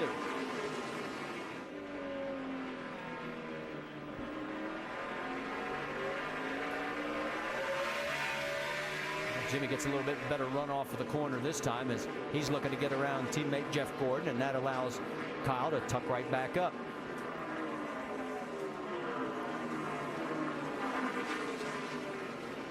While all this is going on, why don't we bring in Rusty, you guys down there, and Alan, what is your perspective? What are you seeing? Marty, just sitting here as we cross the 50 to go mark. These drivers have been running under green for the most part since they pitted at lap 386. There was a quick caution and then another restart. So looking to go around the horn here and get some opinions as we watch Denny Hamlin close in on Jeff Burton for second about strategy. If the yellow comes out, and history tells us it's probably going to, what do we see? Pit stops or not? Well, I think you're going to see some pit stops on really do and what might cause it. We've been going for quite a while right now, and I'm a little bit concerned about the right front tires. A lot of heat in the right front tire that can cause them to fail and blow out. We talked to, Tim Brewer showed us earlier the problems you can have with too much heat in the right front. Now, we've been going for a while. I think that can happen. I'm also seeing cars that these guys are lapping, really getting out of the throttle early. You can see a lot of cars are out of brakes. And right there, it looks like Jeff Burton, to me, guys, really doesn't have the efficiency with his brakes that he needs to have right now. What's the likelihood, Rusty, though, you'd see a 2-tire stop on a short track like this? I mean, well, I'm not going to say you won't see it because these guys sure don't want to give up the track position, right? There's no doubt about that. But, I mean, if it happened right now, we'll say 45 or 40 some laps to go, you're probably going to see 4 tires. Yeah. But, man, it gets pretty close to the end. I don't know what's going to happen. 2 tires could be to win a move. Yeah. Andy, you talked about that 31 car maybe building up the pressure in the left front and so on. We see him sliding back. What do you do if you're Jeff Burton's crew chief and the caution comes out sometime in the next 15 or 20 laps? Yeah, if it comes out now, I'm the same way. I think I take 4 tires and free this thing up. It looks like the track has really tightened up, and Jeff Burton's car is not as good as it was. I would, if I was taught, I'd just put 4 tires on it and free it up and try to get enough, hope there's enough laps that you can get back. Now, if this, like you said, if it runs down 15, 20, 30 more laps where you only got a few laps left, that's when the decision gets tough on whether to stay out or maybe get 2. It's going to be a real tough decision. I'll tell you what, I'm monitoring all these lap times. It's amazing how close Kevin Harvick and Denny Hamlin's times are. Burton's starting to fall off about 1/10 of a second now. And Denny Hamlin told us that he's going to win this race, Brad. Yes, he did. He circled this His thing. lap times are good. Right now, he's eating them up just a little bit at a time. That 11 car is really holding strong at the moment. Looks like he's not having any brake issues whatsoever, Alan. Heard the report at the beginning of the day. This 11 car was set for the long run. We're having a long run now after 15 cautions. But again, Marty, history tells us, you said the numbers earlier, we're probably going to see the yellow before we see the checkers. Well, and the one thing as we zero in on the 48 and the 18 still banging on each other here, that 48 car was set up for the short run, and it's proving out. Here we are in a long run, DJ. He is 4.6 seconds behind the race lead. Yeah, he's just trying to hold on and hope that Kyle Busch doesn't spin him out right now is what he's hoping. But talk about Denny Hamlin. He told me on Friday, he said, if everything plays out, there's nobody better after 40 laps on the tires than what we are. He said, if we get a long green at the end, he said, I'll have something for him and we can win this race. And obviously on the flip side of that coin, Andy, the 48 team's hoping in for a caution because they like that short run. I saw Jimmy giving Kyle Busch the little high sign there coming off a lap or two ago. Let's go back a little bit further. The battle for 12th. A couple of teammates side by side. Juan Pablo Montoya and Jamie McMurray. We've seen teammates racing all day here, hadn't we? They've just managed to find each other. They've got these cars all so equal out of the shops. I guess it's up to the drivers to settle this. And a few of them haven't been very friendly to each other. Yeah, they've been racing each other hard. You've been out there 460 laps. You've about run out of patience for a day. All right, so Jamie gets ahead of Juan now, so he's in the 12th spot. 13th and then 14th is A.J. Allmendinger. And a little bit further back, Paul Menard is in the 15th position. Leaders in traffic right now. That's Kenny Schrader right in front of the 29 of Kevin Harvick.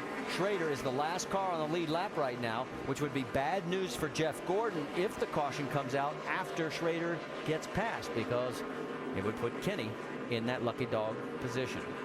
And that's the gap all the way back to the 48. Jimmy Johnson and Kyle Busch, and Kyle's still trying to wear him out. Yeah, Kyle's doing everything but wrecking Jimmy Johnson here. He's pulling every move that he knows to try to make this pass. Oh, lovely, lovely. Kyle on the radio, Kyle being Kyle. 36 laps to go. This is the longest green flag stretch of the day. Mike? Yeah, guys, I was just going to say, we just heard Kyle's radio there. Obviously, he's pretty upset, feeling like the 48's holding him up. And he said a lot of other stuff we couldn't air, by the way. That's how hot he is right now behind the wheel of the 18. 62 laps, now 63 of green flag running. And the Jimmy Johnson car is now 4.8 seconds behind the race lead. Yeah, and this is what's frustrating and can be for a driver about this racetrack is you know that you're faster than that car in front of you. You're just not quite good enough at the place that it takes to be faster. As you can see now, Denny Hamlin is on the rear bumper of Kevin Harvick for the lead. Harvick's got multiple cars in front of him there, and where do you pick a lane? Schrader's going underneath the 16 of Biffle, and here comes Hamlin taking a peek. What a great job Kenny Schrader's done in this car all day. Doing a great job now. You know, we talked 6-8 laps ago that Harvick looked like he was going to put him a lap down, but Schrader's actually pulling away a little. Started 38th, and he's still the last car on the lead lap, running in 20th for Kenny Schrader. Left side of your screen, Jimmy and Kyle battling for 4th, and here comes the battle for the lead on the right side. Hamlin's got a half a car length to go. He may have a pick with a lap car here. He's getting a lot of room. Pretty tight. The 37 of David Gilliland gives him plenty of space. This will be settled in turns 1 and 2, perhaps. Still side by side. Yeah, just not sure which lap in 1 and 2. Hamlin's going to try it again. Each of them giving each other enough space for now. Well, they know this could be for the win right here. You saw 3 cars back, or a couple cars back, I should say. 3rd place, Jeff Burton. He has no say in this battle right now. That's Ryan Newman moving out of the way. He is multiple laps down. In fact, 42 to be exact. Running in 31st position. Meanwhile, Harvick trying to hold off Hamlin again.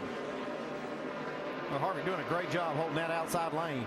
And he may get the advantage of the pick here coming up soon, because Schrader is still right in front of these two. There's Kenny.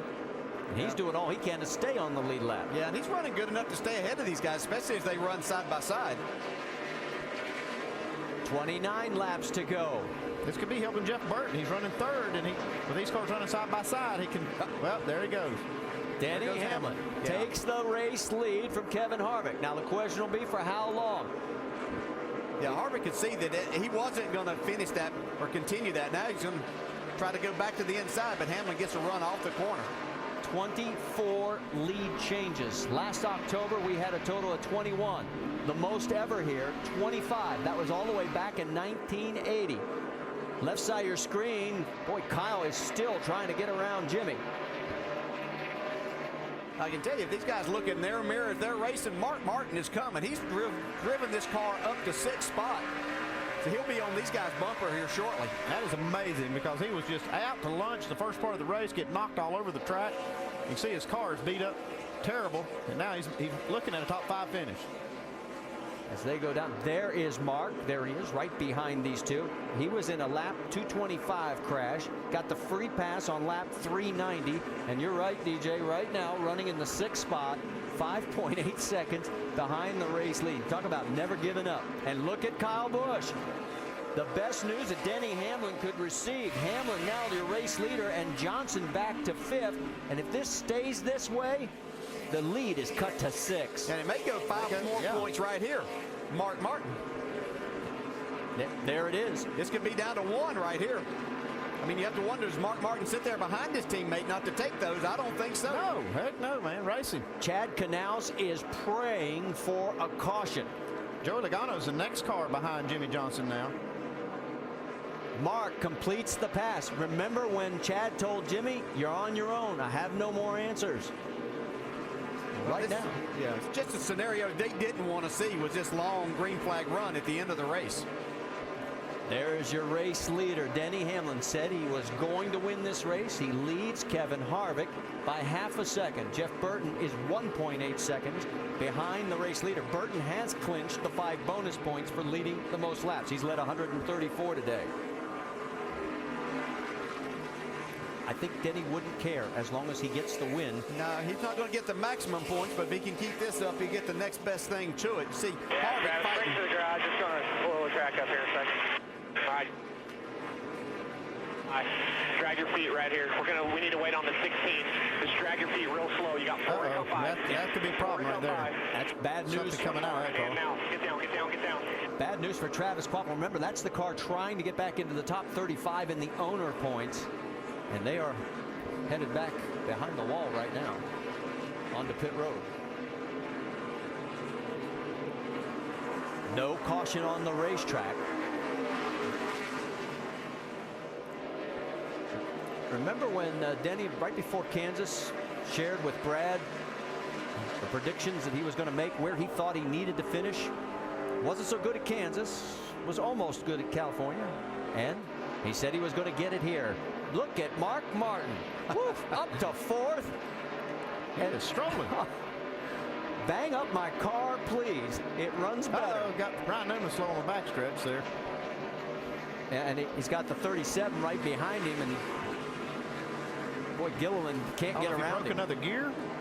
He was in earlier with the after the 43 behind the 1 here. After the 43. It looks like he may have a flat tire. Right front. Guys. So it looks like he may make it, and we may stay green. Again, that's bad news for Jimmy Johnson. Johnson's now 6 seconds behind the race leader, and Denny Hamlin's pulling up on a lot of lap traffic. Next time by, there will be 17 laps to go. Juan Pablo Montoya is his next target. Montoya is the last car on the lead lap in 18th position. He slid back and is now vulnerable of going a lap down.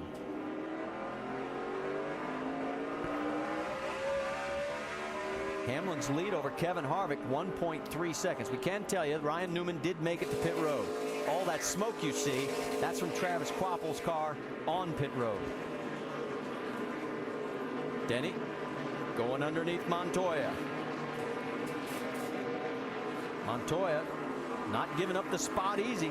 No, he's not, but you can see right there what's making Denny Hamlin so good. That car, even being pinched down on the inside, he's just able to drive it straight up off, not slip the rear tires at all.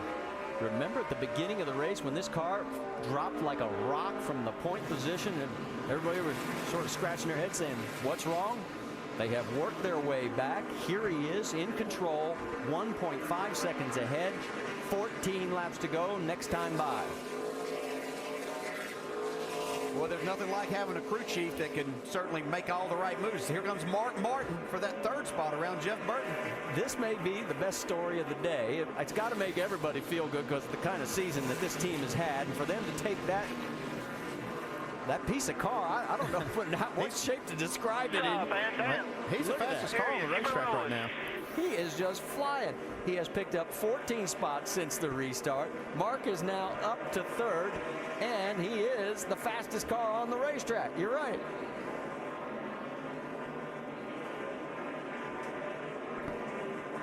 It's not quite enough laps left to catch Denny Hamlin.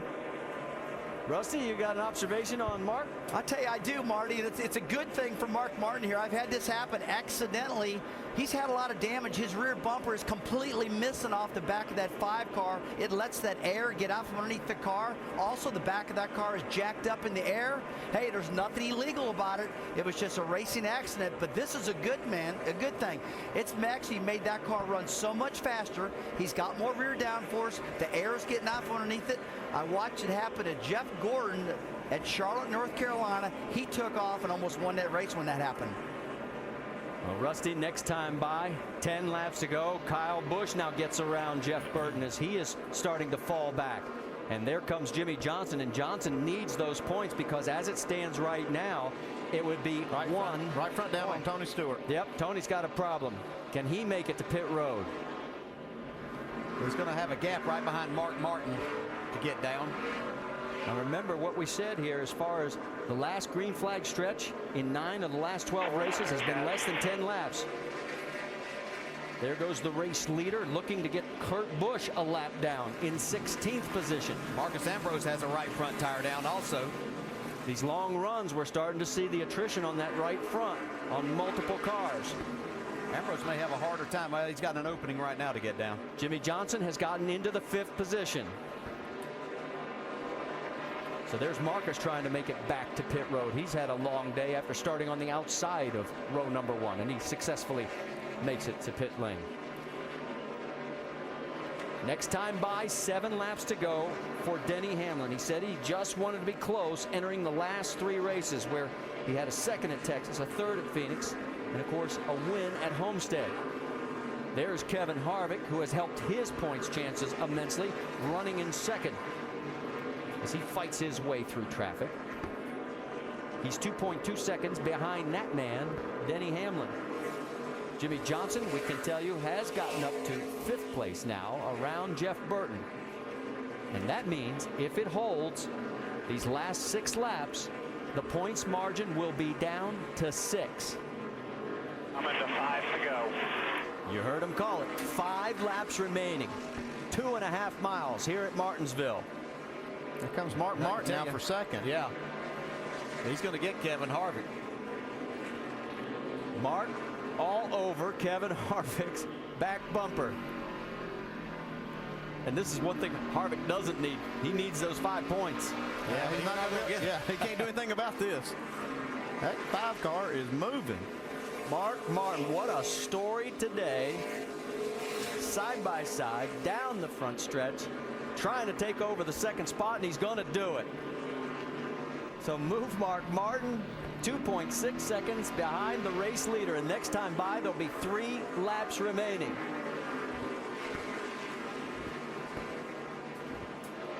There is Denny Hamlin. 3 to go, 3 to go.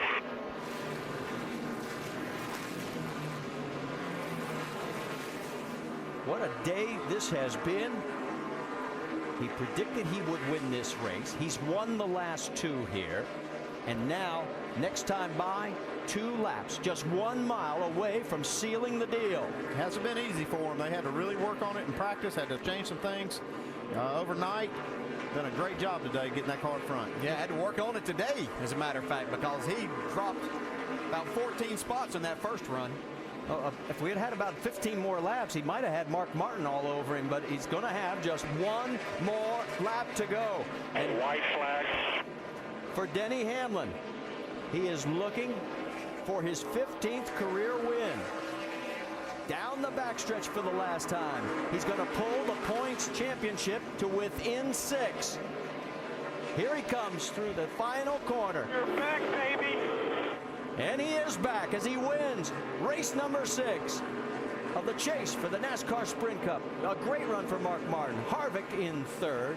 In 4th, it'll be Kyle Busch. And Jimmy Johnson rounds out the top 5. There's Earnhardt in 7th.